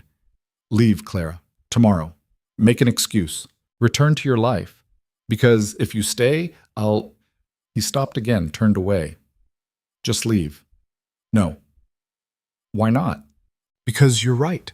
We do understand each other, and that's too rare to run from. It's too dangerous to pursue. Only if you think survival means never risking pain. But that's not survival. Nathaniel, that's just existing. And I think you're as tired of merely existing as I am." She'd used his given name without permission, without title. The intimacy of it hung between them like a confession. Nathaniel looked at her with eyes that held years of accumulated grief and fresh, terrifying possibility. "I don't know how to do this. How to let someone close without destroying them or being destroyed." "Neither do I. We could figure it out together, or we could both end up more broken than we started. That's possible." Clara took a breath. "But I'm willing to risk it if you are." For a long moment, He didn't move. Then, slowly, carefully, like someone reaching toward a wild animal that might bolt, he lifted his hand and touched her face, just his fingertips against her cheek, barely contact at all. "You're shaking," he said softly. "So are you." They stood frozen in that fragment of touch, neither pulling away, neither moving closer. The garden around them was silent except for the distant sound of the music room. Someone else playing piano, something light and meaningless. Then Nathaniel dropped his hand and stepped back. "This is a mistake. Probably. We barely know each other. We know the parts that matter." "Clara." "Your Grace." They both turned. Hopkins stood at the garden entrance, his expression apologetic. "Forgive the interruption. There's been an incident. Lady Clara's father has arrived." Clara's blood went cold. "What?" "Baron Whitmore, my lady. He's in the entrance hall demanding to see you. He seems—" Hopkins paused delicately. "Quite agitated." The world tilted. Clara's father here meant discovery, meant consequences she'd been avoiding, meant the end of whatever fragile thing was forming between her and this impossible, damaged Duke. Nathaniel's expression had shuddered again, walls slamming back into place. "I'll handle this." "No," Clara said. "He's my father. My mistake. I'll face him." Clara... But she was already moving, walking back toward the house with her spine straight and her heart in her throat, walking toward judgment and the end of her brief freedom. Behind her, Nathaniel followed, not touching, not speaking, but present. A silent support she hadn't asked for but desperately needed. They reached the entrance hall together. Baron Whitmore stood in the center like an avenging patriarch, travel-worn and furious, his face red with what Clara knew was equal parts rage and embarrassment. "There you are," he snarled when he saw her. "Do you have any idea what you've done? Lord Hartley withdrew his proposal when you disappeared. Your sister finally broke and told me where you'd gone. Disguised as a servant. Have you lost your mind?" "Father, don't father me. You've disgraced our family, made us a laughingstock. And for what? Some childish rebellion?" Clara felt Nathaniel tense beside her, felt him preparing to intervene, felt Nathaniel tense. She touched his arm briefly, a silent request to let her handle this. "I made a choice," she said steadily, "to understand the world instead of being sheltered from it, to work instead of being ornamental, to discover who I am instead of becoming who you need me to be." "Selfish girl. You've ruined everything." "No, father.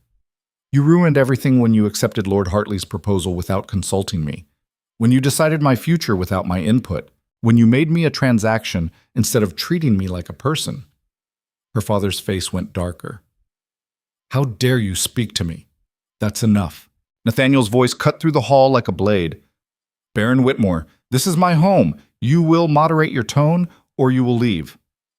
And who are you to interfere in family matters?" "The Duke of Blackthorn. And currently, your daughter is a guest under my protection. Whatever grievances you have, you'll address them civilly or not at all." The two men faced each other, her father blustering and angry, Nathaniel cold and immovable. Clara felt something crack open in her chest, some knot of fear loosening. He was defending her. This man who couldn't defend himself from his own isolation was standing between her and her father's rage. "I'm taking her home," Baron Whitmore said flatly. "Are you?"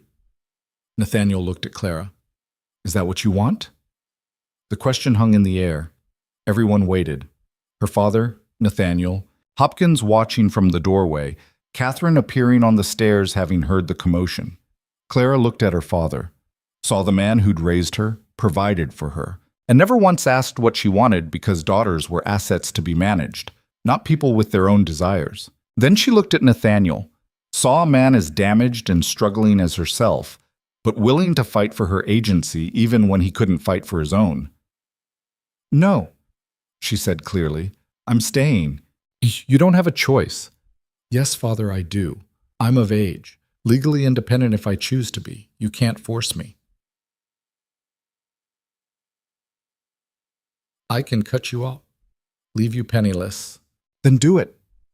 The words came out stronger than she felt. "I've survived on servants' wages this week. I'll survive on them again if necessary." Her father stared at her like she'd grown a second head. In his world, daughters didn't refuse, didn't rebel, didn't choose independence over financial security. "You're making a mistake you'll regret," he said finally. Maybe, but it'll be my mistake to make. Yeah. Baron Whitmore looked at Nathaniel. This is your doing, corrupting my daughter with radical ideas. I've done nothing but offer her refuge from your control, Nathaniel said quietly. If that's corruption, then perhaps your control needed corrupting. The Baron sputtered, tried several responses, landed on none. Finally, he turned back to Clara. When you come crawling back with nothing, don't expect forgiveness. I won't, Clara said, and I won't come crawling. He left in a storm of outrage, his footsteps echoing through the hall and fading into the night. The door slammed. Silence descended like a weight. Clara stood frozen, only now realizing what she'd done. Cut herself off from family, from financial security, from everything familiar. Thrown her future into chaos for the sake of choosing it herself. Her knees wobbled. Nathaniel's hand caught her elbow, steadying her. Are you all right? He asked quietly. I just disowned my father. He disowned you first. You simply agreed to the terms. I have nowhere to go, no money, no prospects. You have a place here, Catherine said from the stairs, descending gracefully. For as long as you need it. We don't abandon people in this house, Clara. Not when they've shown the courage you just demonstrated. Clara looked between them, mother and son, both offering sanctuary, both damaged in their own ways, but trying to help anyway. Why? She whispered. Nathaniel's expression was complicated, vulnerable, terrified. Because you were right earlier. We understand each other. And I'm tired of being alone with my understanding. His hand was still on her elbow. Clara became acutely aware of the touch, the warmth, the connection. Became aware that everyone watching could see it. Hopkins trying not to smile. Catherine's expression carefully neutral, but her eyes knowing. Your Grace, Cecilia Ashford's voice cut through the moment. She stood in the music room doorway, having witnessed the entire confrontation. How scandalous! Harboring a disgraced lady. Whatever will people say? Nathaniel didn't look at her. I don't care what people say. Perhaps you should. Reputation matters, even for dukes. Then my reputation can weather one more scandal. I've survived worse. Now he did turn, and his expression was ice. Miss Ashford, I believe it's time for you and your mother to depart as well. I'll arrange carriages for morning. Cecilia's face went rigid with shock. You're dismissing us? I'm ending this gathering. It served its purpose, or more accurately, spectacularly failed to serve its purpose. Either way, it's concluded. But because of her? Cecilia looked at Clara with pure venom. A fallen woman with no prospects? Because I'm tired of performing for an audience that doesn't see me anyway. Nathaniel's voice was quiet, but absolute. Good night, Miss Ashford. Travel safely tomorrow. He walked away, leaving Cecilia stunned and humiliated. Catherine followed her son after giving Clara an encouraging smile. Hopkins discreetly withdrew. Clara stood alone in the entrance hall, her entire life upended in the space of 20 minutes. No family, no home to return to. No security beyond the uncertain hospitality of a duke she barely knew and a duchess conducting some experiment Clara still didn't fully understand. She should be terrified. Instead, she felt something closer to exhilaration. For the first time in her life, she belonged to no one but herself. The cage was open. The consequences were real and frightening and completely unknown. And Nathaniel had defended her without hesitation, had thrown his own reputation into question to give her a choice. Clara walked to the window, looked out at the gardens where they'd almost, confessed something, begun something? She didn't know. She only knew that tomorrow, when the last guest departed and the manor fell silent, she and Nathaniel would be left facing each other without the buffer of social obligation. Just two damaged people who'd somehow found recognition in each other's pain. What happened after that was anybody's guess. But for the first time in years, Clara wanted to find out, even if it destroyed her, especially if it destroyed her. Because destruction, she was learning, was sometimes the only path to becoming something new. The carriages left at dawn. Clara watched from her window as the Ashfords departed, Cecilia's face a mask of cold fury visible even from a distance. The Carringtons followed, then the last scattered guests who'd lingered out of curiosity or obligation. By mid-morning, Blackthorn Manor was empty of everyone except family, permanent staff, and one disgraced lady with nowhere else to go. Clara dressed in another of Catherine's borrowed gowns, this one a deep blue that made her feel like she was wearing someone else's life, which she supposed she was. Her own life had ended last night in that entrance hall. What came next was uncharted territory. She found Catherine in the breakfast room, alone with tea and correspondence. The Duchess looked up, smiled with genuine warmth. "Come, sit. You look like you haven't slept." "I haven't." Clara accepted tea, grateful for something to hold. "I keep waiting to wake up and discover this was all some fevered dream. If it is, we're sharing the same fever, which would be concerning." Catherine set down her letter. "How are you, truly?" "Terrified, exhilarated, uncertain whether I've just made the bravest or stupidest decision of my life. Those are often the same decision, just viewed from different distances." Catherine studied her. "You stood up to your father. That takes spine most women never develop." "I had help." But Clara thought of Nathaniel's intervention, his cold authority protecting her when she'd been seconds from crumbling. "Where's the Duke this morning?" "Boers. Barcham." "Riding. He always rides when his thoughts are too loud to endure indoors.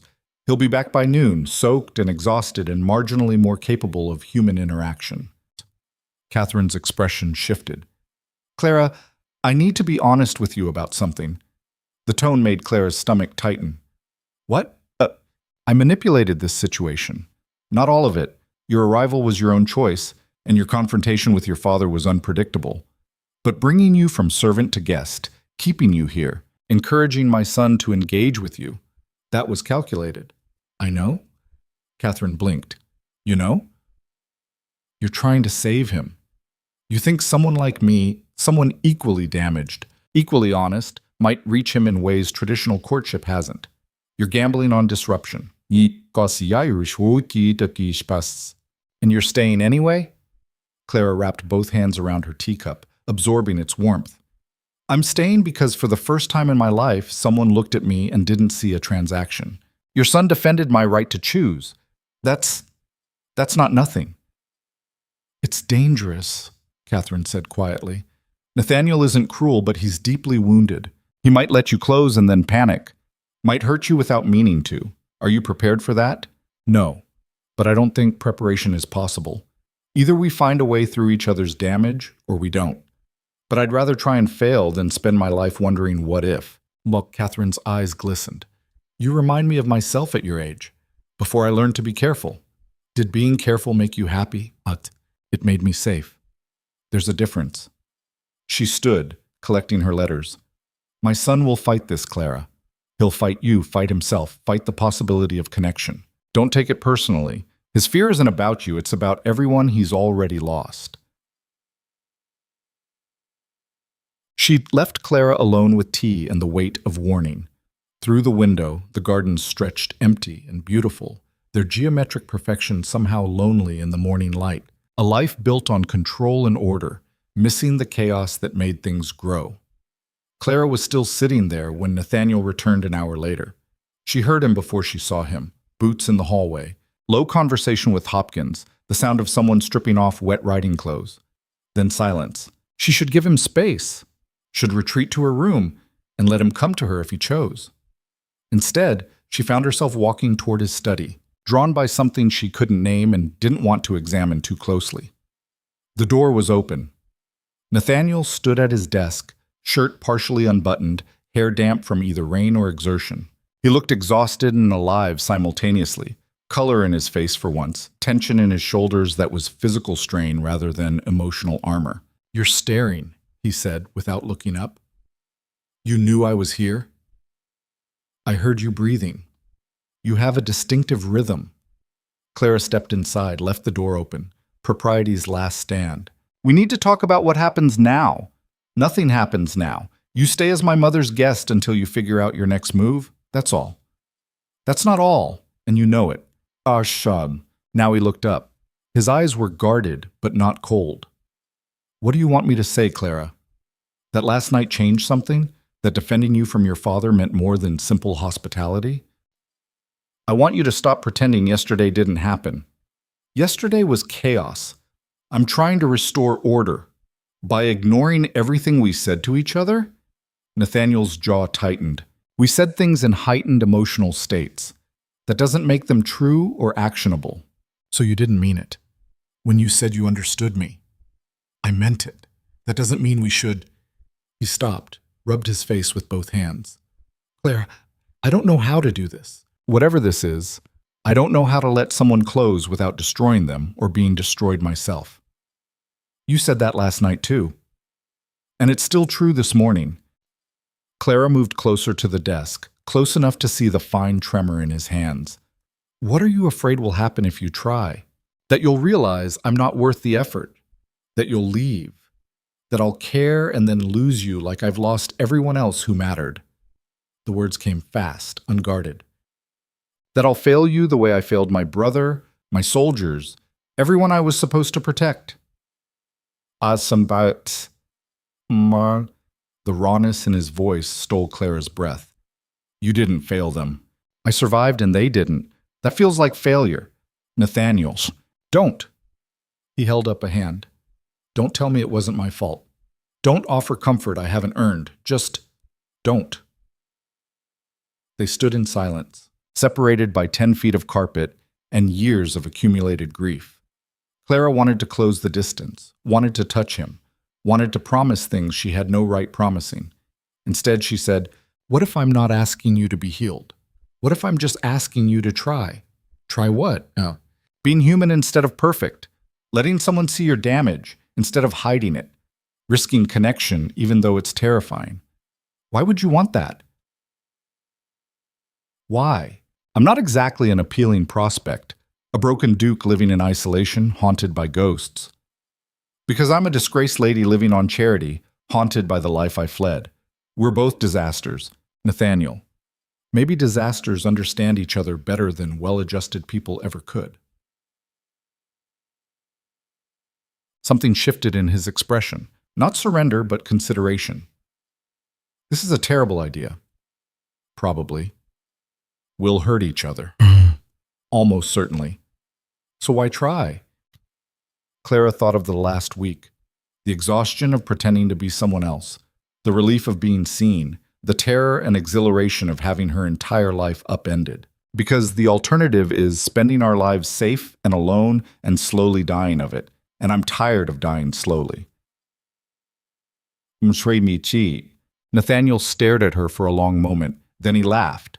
Not the bitter sound from before, but something genuine if slightly desperate. You're relentless. You're stubborn. This isn't going to be easy. I don't want easy. I want real. He came around the desk then, moved into her space with careful deliberation, stopped close enough that she could see the gold flecks in his pale eyes, the scar along his left temple she'd never noticed before, the way his breathing had gone shallow and uneven. I don't know how to do real, he said quietly. I've been performing for so long I'm not sure what's underneath anymore. Then we'll figure it out together. Clara reached up slowly, giving him time to retreat. Touched his face the way he'd touched hers last night, just fingertips against his jaw. Small steps, no expectations, just trying. Nathaniel closed his eyes briefly, leaned into her touch like a man starved for contact. When he opened them again, they were wet. I'm going to fail at this. So will I. You're not making a very convincing argument. I'm making an honest one. He caught her hand, held it against his face. His palm was warm, calloused from writing. My mother is manipulating us. You know that, right? This whole situation, keeping you here, encouraging proximity. It's orchestrated. I know. Do you care? I should. I should send you away for your own protection. His thumb traced her wrist, finding her pulse. But I'm too selfish, too lonely, too desperate for someone who actually sees me instead of the title or the trauma. Then don't send me away. Clara, ask me to stay. Not for your mother, not for propriety or charity or any other noble reason. Ask me to stay because you want me to. The words hung between them. A challenge and an invitation. Nathaniel's hand tightened on hers, his expression cycling through fear and longing and something that looked almost like hope. "Stay," he said finally, roughly. "Please stay." It wasn't a declaration, it wasn't a promise, but it was honest, and honesty was what they'd both been starving for. Clara smiled. "All right." They stood like that for a moment longer, hands touching, breathing synchronized, balanced on the edge of something neither understood but both wanted. Then Nathaniel stepped back, dropping her hand, visibly rebuilding his composure. "I need to finish estate business, but tonight, would you have dinner with me? Not a formal meal. Just the two of us in the small dining room." That sounds suspiciously like courting. It's practice being human. Don't overthink it. Clara laughed. "I'll try, though overthinking is one of my particular talents." "Mine too. We're going to be exhausting together." "Probably. I'll see you tonight." She left before the moment could become more complicated, walked through the manor's corridors with her heart doing strange acrobatics in her chest. This was madness. Getting involved with a man this damaged, this isolated, this afraid of the very connection he was tentatively offering. Every rational part of her brain was screaming warnings. But the irrational parts, the parts that had driven her to disguise herself as a servant, to challenge her father, to stay when leaving was safer, those parts were singing. The afternoon passed in strange suspension. Catherine caught Clara in the library, raised an eyebrow. My son emerged from his study looking almost hopeful. Should I be concerned or delighted? Both, probably. Clara set down the book she'd been pretending to read. "Your Grace, what happens if this doesn't work? If we try and it falls apart, then you'll have tried." "That's more than Nathaniel's done in 3 years. Catherine sat beside her. "Clara, I'm not expecting you to fix my son. That's not your responsibility. But watching you challenge him, force him to engage instead of retreat. I haven't seen him this alive since before the war. He's terrified. Done. Good. Fear means he's feeling something. Numbness was worse. What if I make it worse? What if I hurt him?" Catherine's expression softened. "What if you don't? What if you're exactly what he needs? Someone equally broken, equally honest, who doesn't require him to be perfect. Stop borrowing tomorrow's disasters, dear. Today has enough of its own." She left Clara with that advice and a knowing smile. The rest of the afternoon crawled. Clara tried reading, tried walking the gardens, tried anything to distract herself from the fact that she was nervous about a simple dinner like a schoolgirl with her first infatuation. This wasn't infatuation, though. This was something messier. Recognition, maybe. Or mutual understanding. Or just two desperate people grabbing at connection because isolation had become unbearable. Whatever it was, it felt important. Evening came with typical English uncertainty. Rain threatening but not falling, clouds gathering dramatically. Clara changed into the green silk again. Let Catherine's lady's maid arrange her hair into something elegant but not excessive. In the mirror, she looked like someone prepared for significance. The thought was equally thrilling and terrifying. The small dining room was exactly that. Intimate space with a table for 4, warm candlelight, windows overlooking gardens slowly disappearing into dusk. Nathaniel was already there, dressed in dark evening wear, his hair still damp from bathing. He stood when she entered, and the formality of the gesture made her smile. "Are we being proper or honest tonight?" she asked. "Can we manage both?" "Doubtful. One usually destroys the other." He pulled out her chair, proper, but his hand brushed her shoulder as she sat. "Honest. Then we'll aim for honest with occasional nods toward propriety, for Hopkins's peace of mind." The meal was simple but excellent. The kitchen staff clearly delighted to cook for two instead of managing elaborate banquets. They ate in comfortable silence at first, the kind that felt natural rather than awkward. Clara found herself watching Nathaniel's hands, the efficient way he moved, the precision that spoke to military training never quite shed. "You're staring again," he said without looking up. "You're interesting to watch, very controlled. Years of practice. Does it ever exhaust you, the control?" Now he did look up. "Constantly. But the alternative is chaos." "Maybe chaos isn't as terrible as you think," says the woman who just blew up her entire life. "Exactly. I'm an expert in chaos now. Trust my professional opinion." That surprised a laugh out of him. genuine, unguarded. You're absurd. So you're starting to enjoy absurdity. Terrifying, isn't it? They talked through dinner about inconsequential things, books they'd read, places they'd traveled, childhood memories that had shaped them. Nathaniel told her about learning to ride at 6, falling off 17 times before he stayed on. Clara told him about the tree climbing that had mortified her father, how she'd once gotten stuck 15 feet up and had to be rescued by the gardener. My mother said you mentioned that, Nathaniel said. The climbing, oh so. When she was disguised, that was surreal, by the way, serving alongside a duchess pretending to be a charwoman. Mother has always had theatrical tendencies. After my father died, Mother has always had. She channeled them into increasingly elaborate social experiments.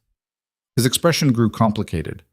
I think she was trying to understand the world that took him from her. Make sense of loss by observing people stripped of pretense. Moki. Did it work? No. But it gave her purpose when grief would have destroyed her otherwise.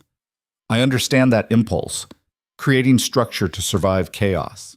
Clara heard the echo of his own coping mechanism in those words. Is that what this manor is? Structure to survive? It was. Now I'm not sure if it's sanctuary or prison. He paused, choosing words carefully. You asked earlier what I'm afraid will happen if I try. The truth is, I'm afraid I've forgotten how. That I've been alone so long I'm no longer capable of anything else. Do you want to be capable? Yes, maybe.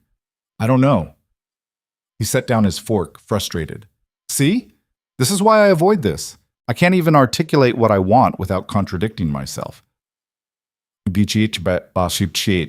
That's called being human. We're supposed to contradict ourselves. You don't. I absolutely do. I wanted freedom, but I'm terrified of it. I challenged my father, but I'm afraid I'll regret it. I'm sitting here with you wanting to get closer and simultaneously wanting to run away.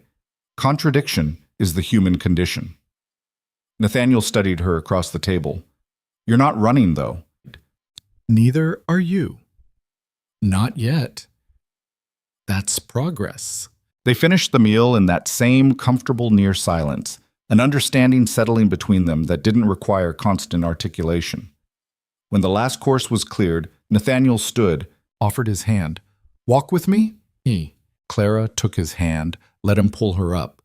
His grip was warm, steady, and he didn't immediately release her. They walked through the manor's corridors hand in hand like conspirators, past rooms where servants discreetly didn't notice, through the conservatory with its glass ceiling showing the first stars emerging from cloud cover. I used to come here after bad nights, Nathaniel said quietly. After nightmares about the war. Something about the plants growing despite neglect felt hopeful, I suppose. Do you still have nightmares? Less frequently, or I've gotten better at ignoring them. He stopped at a bench among the ferns, sat, pulled her down beside him. Clara, I need you to understand something. I'm not going to suddenly be healed. This, us trying, it doesn't fix 3 years of isolation and grief, and I'm not asking for healed. I'm asking for honest. Even when honest means admitting I have no idea what I'm doing? Especially then. Nathaniel turned to face her fully. In the dim light filtering through glass, his features were softer, less guarded. I haven't let anyone close since I came home. Not my mother, not friends from before the war, no one. The idea of caring about someone again, of risking that loss, it's been unthinkable. And now I'm thinking about it. Because you walked into my house disguised as a servant and systematically dismantled every defense I'd built. And I'm either furious about that or grateful. Probably both. Clara reached up, touched his face again. That same gesture becoming familiar. I'm scared too, you know. Of getting this wrong. Of hurting you. Of discovering you're only interested because I'm available and broken like you are. Is that what you think? Sometimes, when I'm being honest. Then I'll be honest too. He caught her hand again, held it between both of his. I'm interested because you see me. Actually see me. Not the title, or the war hero, or the tragic recluse. You looked at me and said, you're terrified, instead of, you're cold. That's the first time anyone's been accurate in years. So this is just mutual recognition? No, it's more than that. I don't have words for what it is yet, but it's more. They sat in silence, hands clasped, surrounded by growing things and the weight of tentative honesty. Clara felt something unlocking in her chest. Not love, too soon for that, but possibility. The dangerous, terrifying possibility that two broken people might find something whole between them. "We're going to fail at this," she said softly. "Repeatedly," Nathaniel agreed. "And it's going to hurt. Almost certainly. But we're trying anyway." Apparently we're both gluttons for punishment. Clara laughed, leaned her head against his shoulder, testing, seeing if he'd retreat. He didn't. Instead, his arm came around her waist, holding her gently like something precious he was afraid to break. They stayed like that until the stars were fully visible through the glass, until the manor's sounds faded to night silence, until Clara's earlier terror had transformed into something that felt almost like peace. "I should go," she said finally, though she didn't move. "You should," Nathaniel agreed, also not moving. "People will talk if I'm seen leaving your conservatory at midnight. Let them talk. We're already scandalous. Your mother will be insufferable about this. You know that, right? She'll take credit for engineering our entire relationship. She'll be half right. The other half is sheer stubborn luck on both our parts." Clara lifted her head, looked at him in the starlight. "No kissing yet, right? We're taking this slow?" "Definitely no kissing yet. Far too soon." "Good. Just checking we're on the same page." But neither of them moved apart. Nathaniel's hand came up to cup her face, his thumb tracing her cheekbone with devastating gentleness. Clara's breath caught. "Not kissing," she whispered. "Absolutely not," he whispered back. They stayed frozen like that, faces inches apart, breathing each other's air, balanced on the knife's edge of restraint. Clara could feel her heart hammering, could see the same tension in the set of Nathaniel's shoulders, the way his pupils had dilated in the darkness. Then he smiled, small, genuine, and devastating. "We're terrible at taking things slow." "The worst!" He kissed her forehead instead, chaste, careful, a promise rather than a claim. "Good night, Clara." "Good night, Nathaniel." She forced herself to stand, to walk away, to not look back, even though every instinct screamed to turn around. Made it to the conservatory door before his voice stopped her. "Clara?" She turned. He was standing now, backlit by starlight, looking uncertain and hopeful and terrified. "Thank you. For staying. For trying. For not running when any sane person would have. Thank you for asking me to stay. For trying back. For being just as insane as I am." She left him there among his growing things, walked through the silent manor to her borrowed room, and fell into bed with her mind racing and her heart doing acrobatics, and the absolute certainty that she'd just crossed a threshold there was no uncrossing. Sleep, when it finally came, was deep and dreamless for the first time in weeks. She woke to pounding on her door. Disoriented, Clara struggled upright as Catherine burst in without waiting for invitation. "Get dressed. Quickly. Something's happened." The urgency in her voice sent Clara scrambling. "What's wrong?"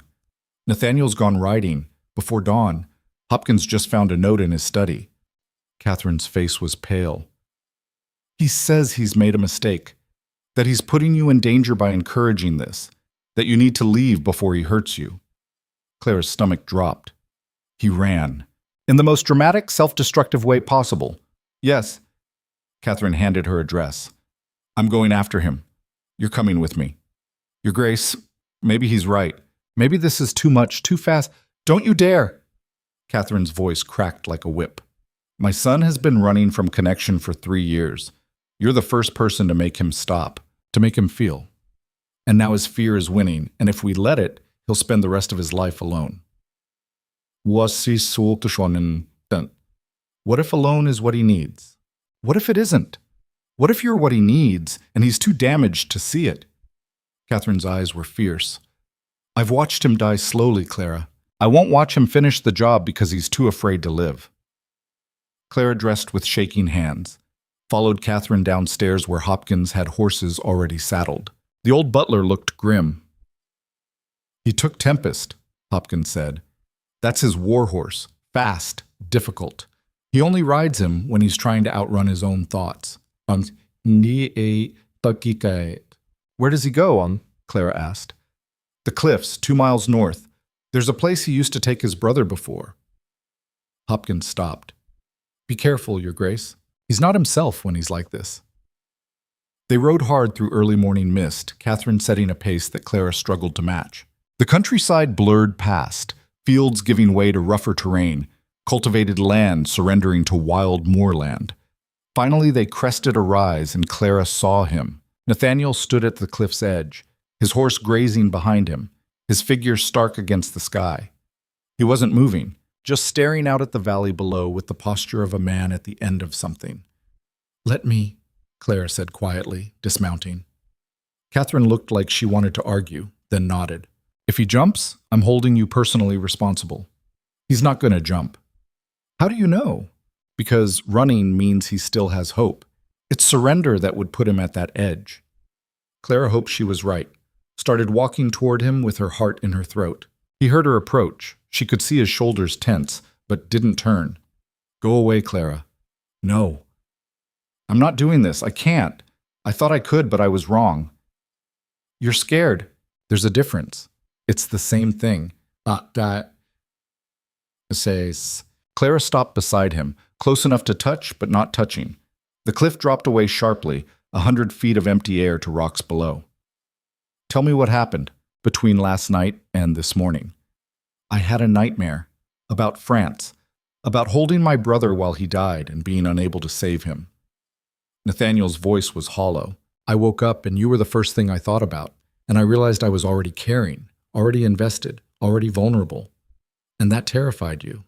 It paralyzed me, because when I lose you, and I will lose you, Clara, everyone I care about leaves or dies. It will destroy me worse than the war did, and I barely survived that. So your solution is to push me away first, control the inevitable. Yes, that's the stupidest thing I've ever heard. He finally looked at her, his expression a mixture of grief and anger. It's survival. It's cowardice dressed as protection. How dare you? How dare I tell you the truth? How dare I point out that you're so afraid of losing people that you're losing them on purpose? That you're choosing loneliness because it feels safer than risk? Clara stepped closer, reckless. You want to push me away? Fine, do it. Tell me to leave. But own it, Nathaniel. Own that you're choosing fear over possibility. Don't pretend you're protecting me when you're really just protecting yourself. His face contorted with something that looked like pain. You don't understand. I understand perfectly. You lost your brother, lost soldiers under your command, came home broken and decided the solution was to never care again.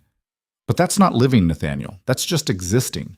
And I think you know the difference now, which is why you're panicking. I'm not. You are. Because last night, sitting in that conservatory, you felt something real and terrifying and alive. And now you're trying to kill it before it kills you. It will kill me. Maybe. Or maybe it'll save you. But you'll never know if you run. They stood facing each other on the cliff's edge, the wind whipping around them, Catherine watching from a distance, the morning sun breaking through clouds to illuminate everything with brutal clarity. I don't know how to do this, Nathaniel said finally, his voice breaking. I don't know how to care without drowning in fear of loss. Then learn, with me, together, in small terrified steps. What if I fail? Then you fail, and we try again.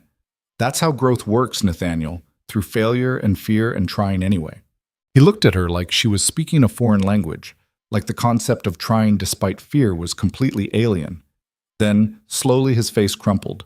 Not crying exactly, but something close. Years of held grief finally cracking the dam. Clara moved then, pulled him into her arms the way she'd wanted to last night.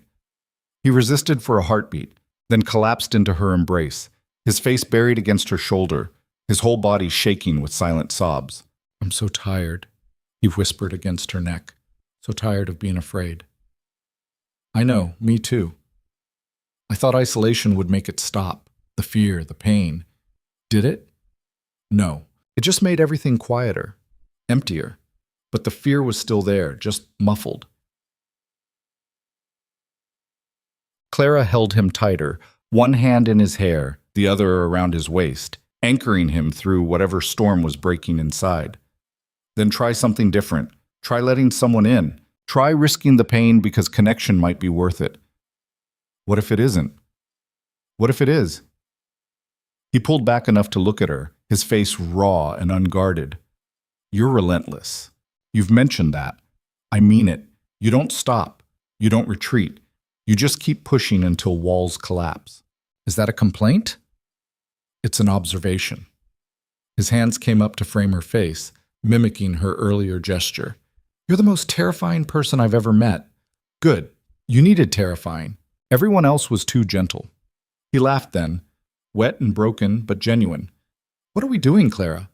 Trying, failing, trying again, being human and messy and imperfect together. That sounds exhausting. It is. Are you staying anyway? See, Nathaniel looked out at the valley, at the drop that had probably seemed tempting an hour ago. Then back at Clara, at the woman who'd refused to let him retreat into safe isolation. I'm staying. You're sure? No, but I'm trying to be. That's progress, right? That's enormous progress. He kissed her then, not chaste forehead contact, but actual kissing, messy and desperate and tasting like salt from tears. Clara kissed back with equal desperation, pouring everything she couldn't articulate into the contact. They broke apart, breathing hard, foreheads pressed together. We're still terrible at taking things slow, she whispered. Catastrophically terrible. Your mother is watching. She's probably already planning the wedding. Clara laughed, pulled back to see him properly. He looked wrecked, eyes red, face blotchy, hair wild from wind in her fingers. He'd never looked more beautiful to her. Come back to the house, she said. Have breakfast. Talk to your mother. Stop running from the one thing that might actually help. And what's that? Connection. Messy, imperfect, terrifying human connection. Nathaniel looked at her for a long moment. Then he nodded, took her hand, and let her lead him away from the cliff's edge. Catherine met them halfway, her expression carefully neutral but her eyes wet. Are we done with dramatics? For today, Nathaniel said. His voice was rough but steady. Tomorrow I make no promises. I'll take today. She looked between them, their clasped hands, their matching raw expressions. You're both disasters, you know that?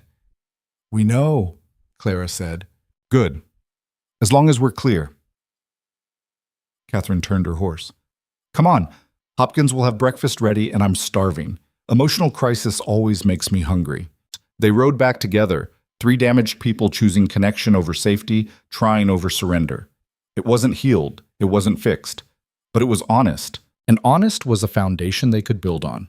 When they reached the manor, staff pretended not to notice Nathaniel's tear-stained face or Clara's wind-blown appearance. Hopkins simply bowed and announced breakfast was served. They ate together in the small dining room, the same place where everything had started shifting the night before. Nathaniel sat beside Clara instead of across from her. Their hands found each other under the table, fingers lacing together.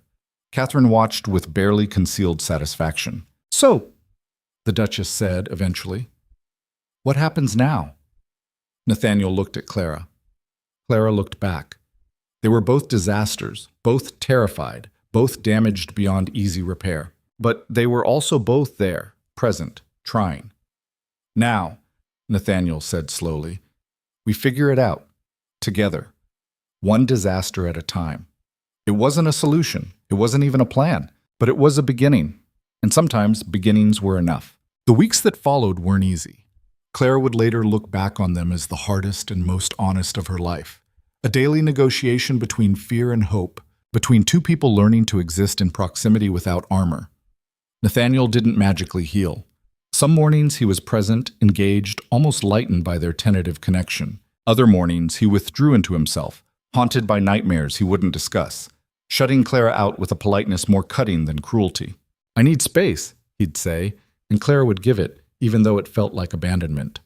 I'm sorry, he'd say later, finding her in the library or gardens, looking exhausted. I'm trying. I know, she'd say, and she did. But knowing didn't make it less painful. 3 weeks into this fragile arrangement, Clara woke to find a letter waiting outside her door. Her sister's handwriting. She opened it with shaking hands. Clara, Father is furious still, but Mother is worried. She asks if you're safe, if you're being treated well, if you need anything. I told her you'd chosen your path. she cried. Lord Hartley has announced his engagement to Charlotte Pembroke. Apparently your refusal freed him to pursue his actual preference, so perhaps your scandal did him a favor. Are you happy? That's what Mother really wants to know. Not safe, not respectable, but happy. Write back if you can, even if the answer is complicated. Love. Margaret. Clara sat on her bed holding the letter, tears streaming down her face. She missed her mother desperately, missed her sister, missed the certainty of her old life even while knowing she couldn't return to it. A knock on the door. Clara? Nathaniel's voice concerned. She wiped her face hastily. Come in. He entered, saw her tears, and something shifted in his expression, that careful distance dissolving into immediate worry. What happened? Bullshit. Letter from my sister. My mother wants to know if I'm happy. Nathaniel sat beside her, took the letter gently, read it.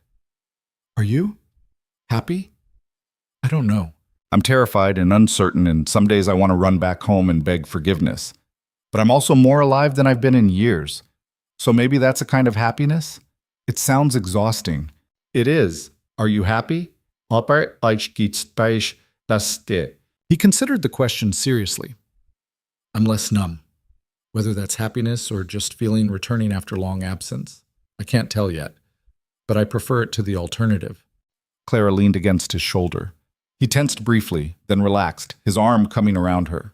They sat in silence, two people carrying the weight of choices that had upended everything.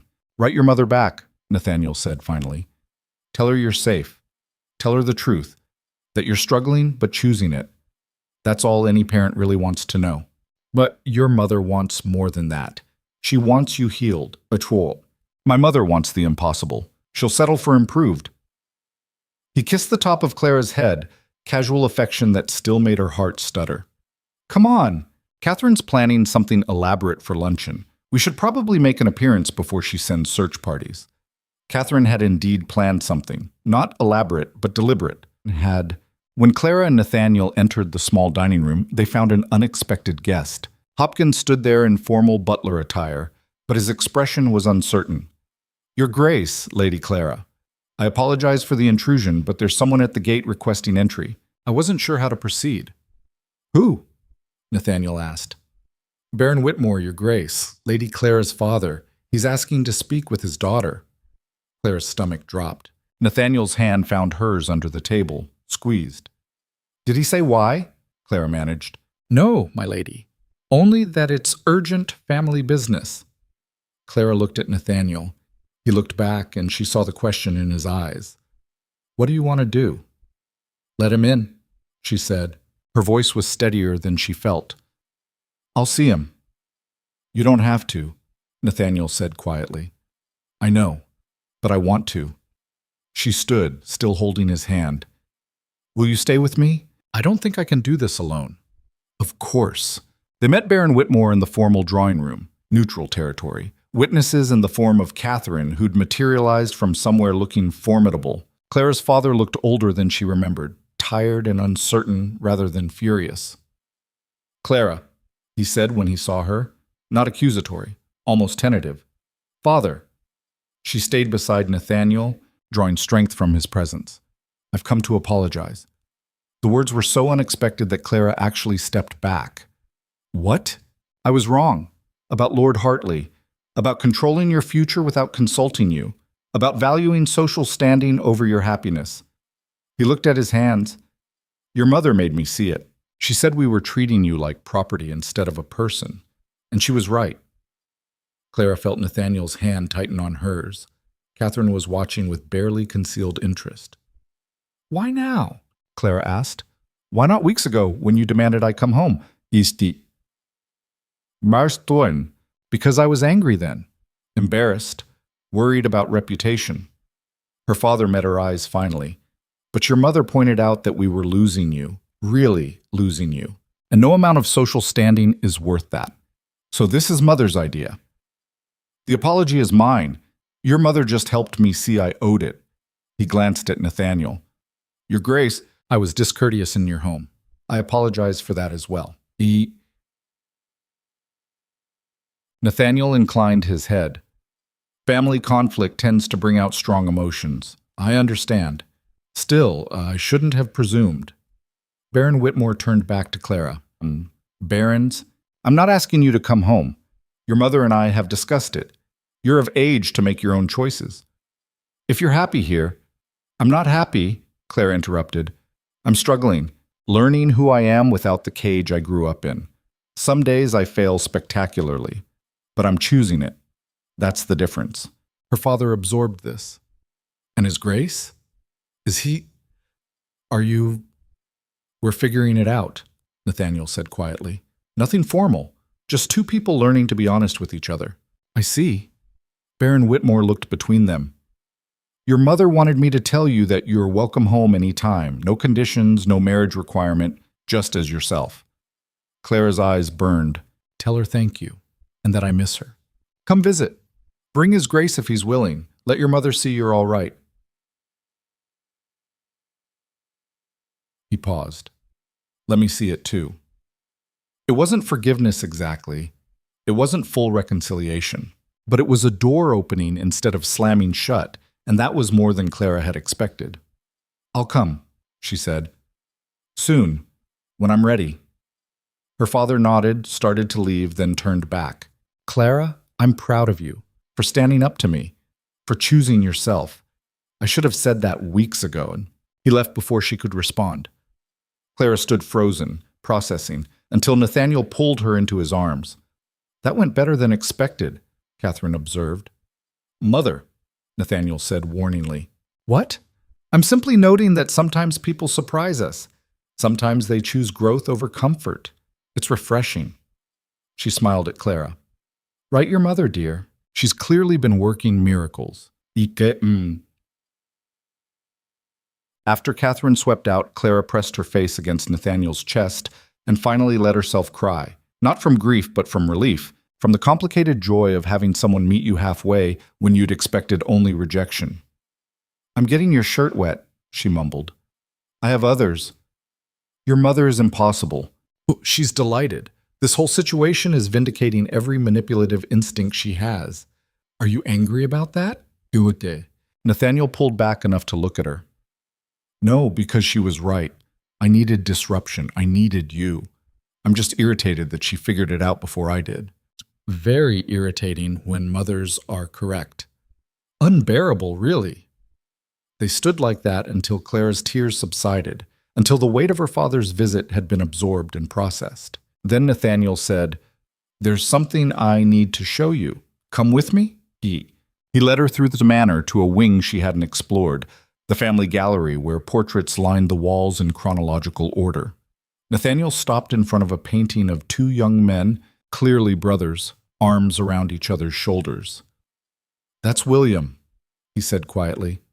My brother. He was 23 when he died. Took a bayonet meant for me during a French advance. Bled out in my arms while I screamed for a medic who never came. Clara looked at the painted face, laughing, carefree, alive.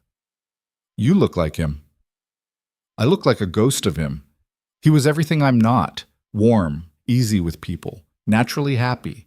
I was always the serious one. After he died, I became the dead one, just still walking. Why are you showing me this? Nathaniel was quiet for a long moment. Because you need to understand why I'm like this, why connection terrifies me. William was my best friend, my anchor, and I watched him die because of my choices.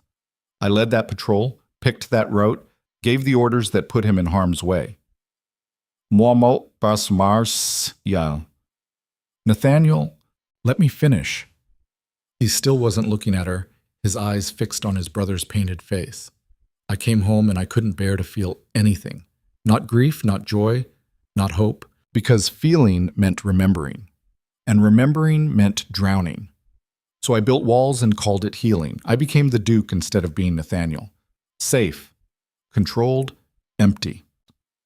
And then I showed up. And then you showed up, refusing to let me hide, forcing me to feel things I'd buried. And I'm terrified, Clara. Terrified that letting you in means risking William-level loss again. That I'll care and you'll leave or die or simply realize I'm not worth the effort. Clara turned him to face her, made him look at her instead of the portrait. I can't promise I won't leave. I can't promise nothing bad will happen. But I can promise I'm here now, choosing you now, trying now. Isn't that enough? It should be. I'm working on making it enough. Then keep working. We both will, together. He kissed her then, soft and desperate, and tasting like the vulnerability he'd just exposed. When they broke apart, he rested his forehead against hers. I don't deserve you. Good thing I'm not here based on deserving. I'm here based on mutual disaster recognition. That startled a laugh out of him. You're absurd. You keep saying that like it's a bad thing. It's a terrifying thing. You're going to dismantle me completely, only so you can rebuild as something real instead of a ghost. They stayed in the gallery surrounded by painted ancestors and complicated history, two people choosing the hard path of connection over the easy comfort of isolation. The months that followed developed their own rhythm. Clara and Nathaniel navigated proximity with increasing ease. Breakfast together, walks through gardens, evenings in the library where they read separately but together. Small intimacies that felt revolutionary after so long alone. They fought sometimes. Clara pushed too hard.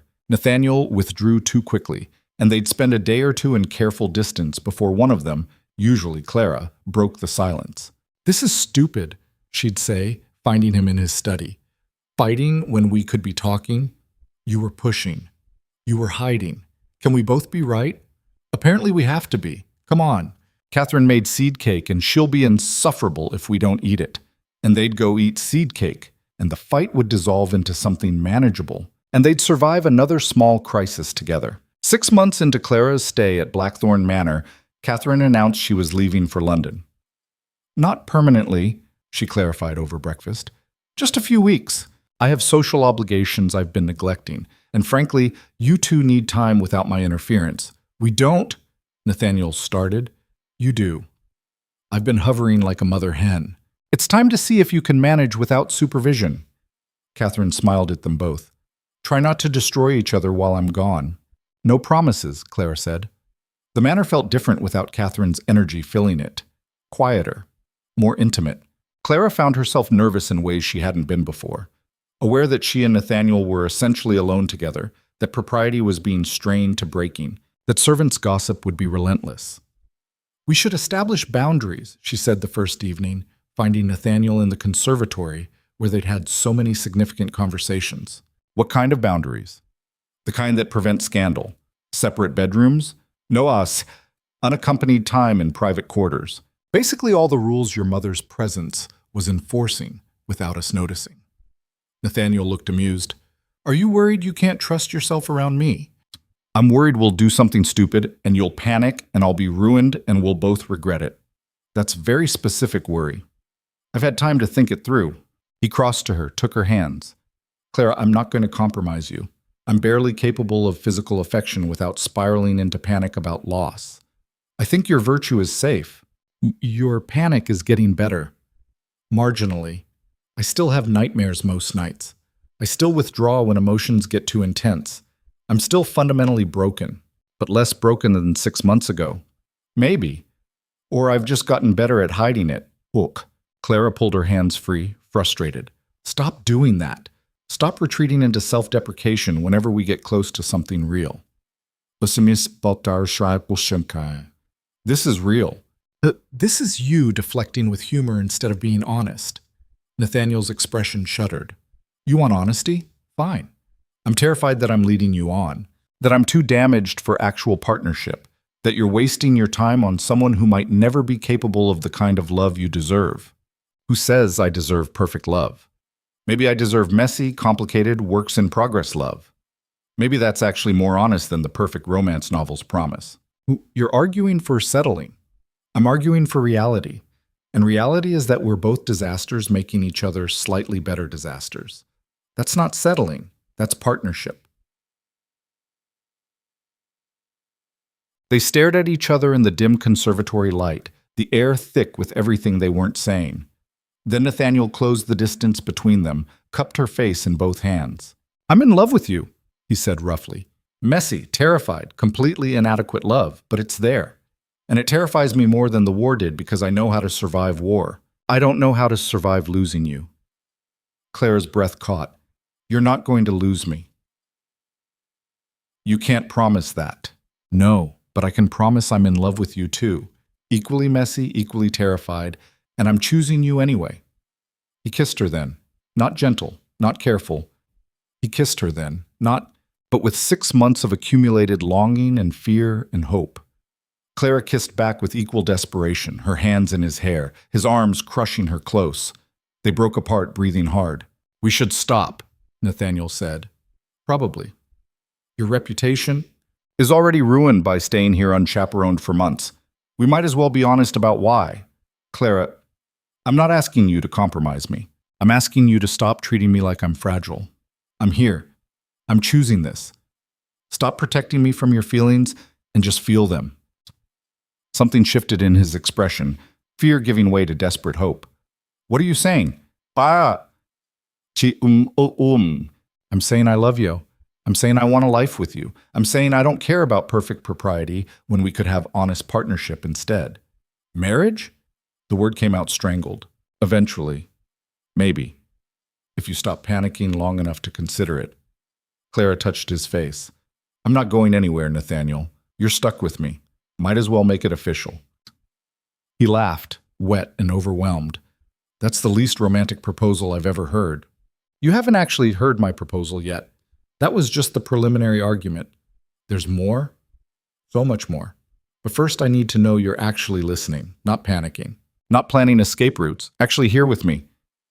Nathaniel took a shaky breath. I'm here. Terrified, but here. Good. Then here's the actual proposal. Marry me. Not because it's proper or expected or because your mother wants it. Marry me because we understand each other. Because we've seen each other's damage and we're choosing it anyway. Because living apart would be lonelier than living together messy. You're serious. Completely. And before you spiral into all the reasons you're not ready or you'll fail me or whatever fear is winning, I already know. You're a disaster. I'm a disaster. We'll fail at this repeatedly, but we'll fail together, and that's better than succeeding alone. Nathaniel was crying now, and he didn't seem to notice or care. Yes. Yes? Yes, I'll marry you. Yes, I'm choosing messy partnership over safe isolation. Yes, I'm terrified and doing it anyway. He pulled her close again. Yes to all of it. Every complicated, imperfect bit. They held each other in the conservatory, crying and laughing and kissing, two broken people agreeing to be broken together. When they finally pulled apart, Nathaniel said, My mother is going to be insufferable about this. Unbearably smug. She'll take full credit. She'll probably be right to. I hate that. Me too. Clara wiped her eyes. We should tell her before servants' gossip beats us to London. Tomorrow. Tonight I just want... But he trailed off. Want what? To sit with you. To be happy without immediately catastrophizing. To feel this instead of fearing what comes next. So they did. They sat in the conservatory surrounded by growing things and watched stars appear through glass. Two people who'd found each other through disguise and disaster, choosing love over fear. The wedding happened 3 months later. Not a grand society affair, but a small ceremony in Blackthorn Manor's chapel. Family and close staff only. Clara wore her mother's wedding dress, altered to fit. Nathaniel wore his military dress uniform at Catherine's insistence, looking uncomfortable but present. Baron and Lady Whitmore attended, tension easing between father and daughter. Margaret came with her banker husband, crying through the whole ceremony. Catherine presided over everything with barely concealed triumph. Hopkins served as Nathaniel's witness. Betty stood with Clara, grinning widely. The servants watched from the back, including Anne and Josephine, who whispered excitedly about the servant-turned-duchess romance they'd witnessed from the inside. The vows were traditional, but when Nathaniel spoke them, he looked only at Clara. I can't promise I won't panic or withdraw or struggle, but I promise I'll keep trying, keep choosing you, keep fighting my fear because you're worth fighting for. Clara's vows were equally honest. I can't promise I won't push too hard or demand too much, but I promise I'll see you, actually see you, not the title or the trauma. And I'll love what I see, damage included. Boy, When they kissed, Catherine dabbed her eyes. Hopkins smiled, and Clara felt something unlock in her chest. Not the end of struggle, but the beginning of something real. The reception was modest but joyful. Dancing in the ballroom where everything had started to shift. Toasts from family and staff. Catherine's speech about stubborn children finding exactly what they needed when they stopped looking for perfect. Late in the evening, Clara found Nathaniel on the terrace overlooking gardens they'd walked together countless times. "Hiding from your own wedding?" she teased, catching my breath. "This is a lot of people and attention. We can leave. It's our wedding. We make the rules. In a minute." He pulled her close. "I wanted a moment with just you, before we become officially one disaster instead of two separate disasters." Very romantic. "I'm working on it." He kissed her forehead. "Thank you." For what? For not running when any sane person would have. For seeing past the isolation to the person underneath. For loving me despite excellent reasons not to. Thank you for letting me, for trying, for choosing scary connection over safe loneliness. They stood together watching stars emerge, listening to distant party sounds, holding the weight of promises they'd just made. "Do you think we'll make it?" Nathaniel asked quietly. "Long term?" "Honestly, I have no idea. We might fail spectacularly, but we'll fail trying, and that's more than most people manage." That's a very Clara answer. "You married a very Clara person. Too late for regrets now." He laughed. "No regrets. Just terror and hope in equal measure." "Perfect. That's exactly what marriage should be." Years later, Clara would think back on that moment as the truest thing they'd ever said to each other. Marriage wasn't the solution to their damage. It was the decision to navigate damage together. And it was hard, messy, imperfect work. Nathaniel still had nightmares, still withdrew sometimes, unreachable, even when physically present. Clara still pushed too hard, demanded honesty when silence would have been kinder. They fought. They hurt each other. They failed repeatedly at being easy, but they kept trying. 2 years into marriage, their first child was born, a daughter with Nathaniel's pale eyes and Clara's stubborn chin. He held her with trembling hands, terrified of damaging something so small and perfect. "I don't know how to do this," he whispered. "Neither do I," Clara said from the bed, exhausted and exhilarated. "We'll figure it out together. What if I'm a terrible father?" "Then you'll be a terrible father who tries. That's all any of us can do, Shay." The baby, they named her Eleanor after no one in particular, just because they liked how it sounded, became the center of their carefully constructed chaos. Nathaniel was indeed terrible at first, panicking over every cry, convinced he was doing permanent damage. Clara was barely better, overwhelmed by the responsibility of keeping something alive. But they learned, slowly, imperfectly, together. Catherine moved back to London after Eleanor's birth, finally convinced her son was genuinely healing. "You don't need me hovering anymore," she said, kissing them both goodbye. "You've built something real. Now live in it." Blackthorn Manor, once a fortress of isolation, slowly filled with life. Not the quiet, controlled existence Nathaniel had built after the war, but actual vibrant chaos, children's laughter, staff who felt like family, guests who came because they were wanted rather than obligated. 5 years in, Clara found Nathaniel in the gardens at dawn. He'd been up with Eleanor, who'd had nightmares, and exhaustion lined his face. But he was smiling. "What?" she asked, joining him. "I was just thinking. 5 years ago, I couldn't sleep because of my own nightmares. Now I can't sleep because I'm comforting my daughter through hers. That's progress, I think. That's fatherhood, also progress. I'm still a disaster. We both are, but we're disasters with a family now. That counts for something." He pulled her close, kissed the top of her head. "I love you. I don't say it enough. You show it constantly. That's better than saying it. Oh, still, I love you. Thank you for not giving up on me when I gave you every reason to. Thank you for trying when it was easier to hide." They stood in their gardens watching their daughter sleep peacefully in her nursery window, two people who'd found each other through disguise and desperation, building a life neither had thought possible. It wasn't perfect. It wasn't easy. Some days they still struggled, still fought their old patterns of fear and withdrawal and pushing too hard. But it was real, it was honest, and it was theirs. 15 years after Clara first arrived at Blackthorn Manor disguised as a servant, she stood in that same ballroom watching Eleanor dance with her younger brother Thomas at a party celebrating nothing in particular except being alive and together. Nathaniel appeared beside her, gray now at the temples but lighter somehow, less burdened.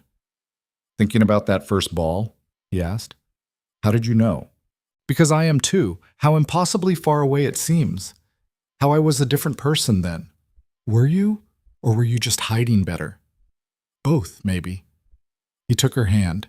"I keep meaning to thank you properly, for seeing past the hiding, for refusing to let me stay lost. You've thanked me approximately 7,000 times. I'm keeping count. Then this is 7,001. Thank you for loving me when I was unlovable, for staying when I tried to push you away, for choosing our disaster over safe alternatives." Clara turned to face him fully.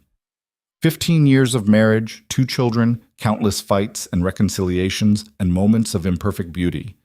You know what the best part is? What? I'd choose it all again. Every hard moment, every fight, every time you panicked or I pushed too hard. Because it led here. To this. To us. Actual us, not performed versions. Nathaniel smiled, genuine, unguarded. "You're still relentless. You're still worth being relentless about." He kissed her then, in the ballroom where they'd first truly seen each other, where his mother had been publicly humiliated and Clara had defended her, where everything had begun to shift from performance to reality.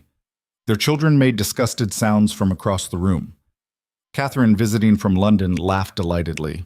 Staff pretended not to notice, but smiled anyway. And Clara thought, this is it. This messy, imperfect, chaotic life. This is what she'd been searching for when she disguised herself as a servant and fled her gilded cage. Not perfection, not ease, but honesty, connection, love that survived being tested. They'd both been so afraid of loss, of pain, of risking everything on someone who might leave or die or simply change their mind. That fear hadn't disappeared. It probably never would. But they'd learned to live with it, to choose love despite it, to build something real in the spaces between terror and hope. The party continued around them. Music played, children danced, servants moved through with refreshments. The manor hummed with life it had been missing for so long. And in the center of it all stood 2 people who'd been brave enough to be broken together, choosing connection over safety, messy reality over perfect isolation. It wasn't the ending anyone had planned. It was better. Because the greatest courage isn't surviving loss without feeling it. It's feeling everything, the terror, the pain, the possibility, and choosing to love anyway. Years later, when their grandchildren asked how they'd met, Clara would smile and say, "Your grandfather hired me as a servant without knowing I was a lady. I defended his mother in front of the whole aristocracy, and we spent the rest of our lives being disasters together. That's not romantic," the grandchildren would complain. "No." Nathaniel would agree, taking Clara's hand the way he had 1,000 times before. "It's better. It's true." And in the end, truth was the only foundation worth building on. Everything else was just decoration.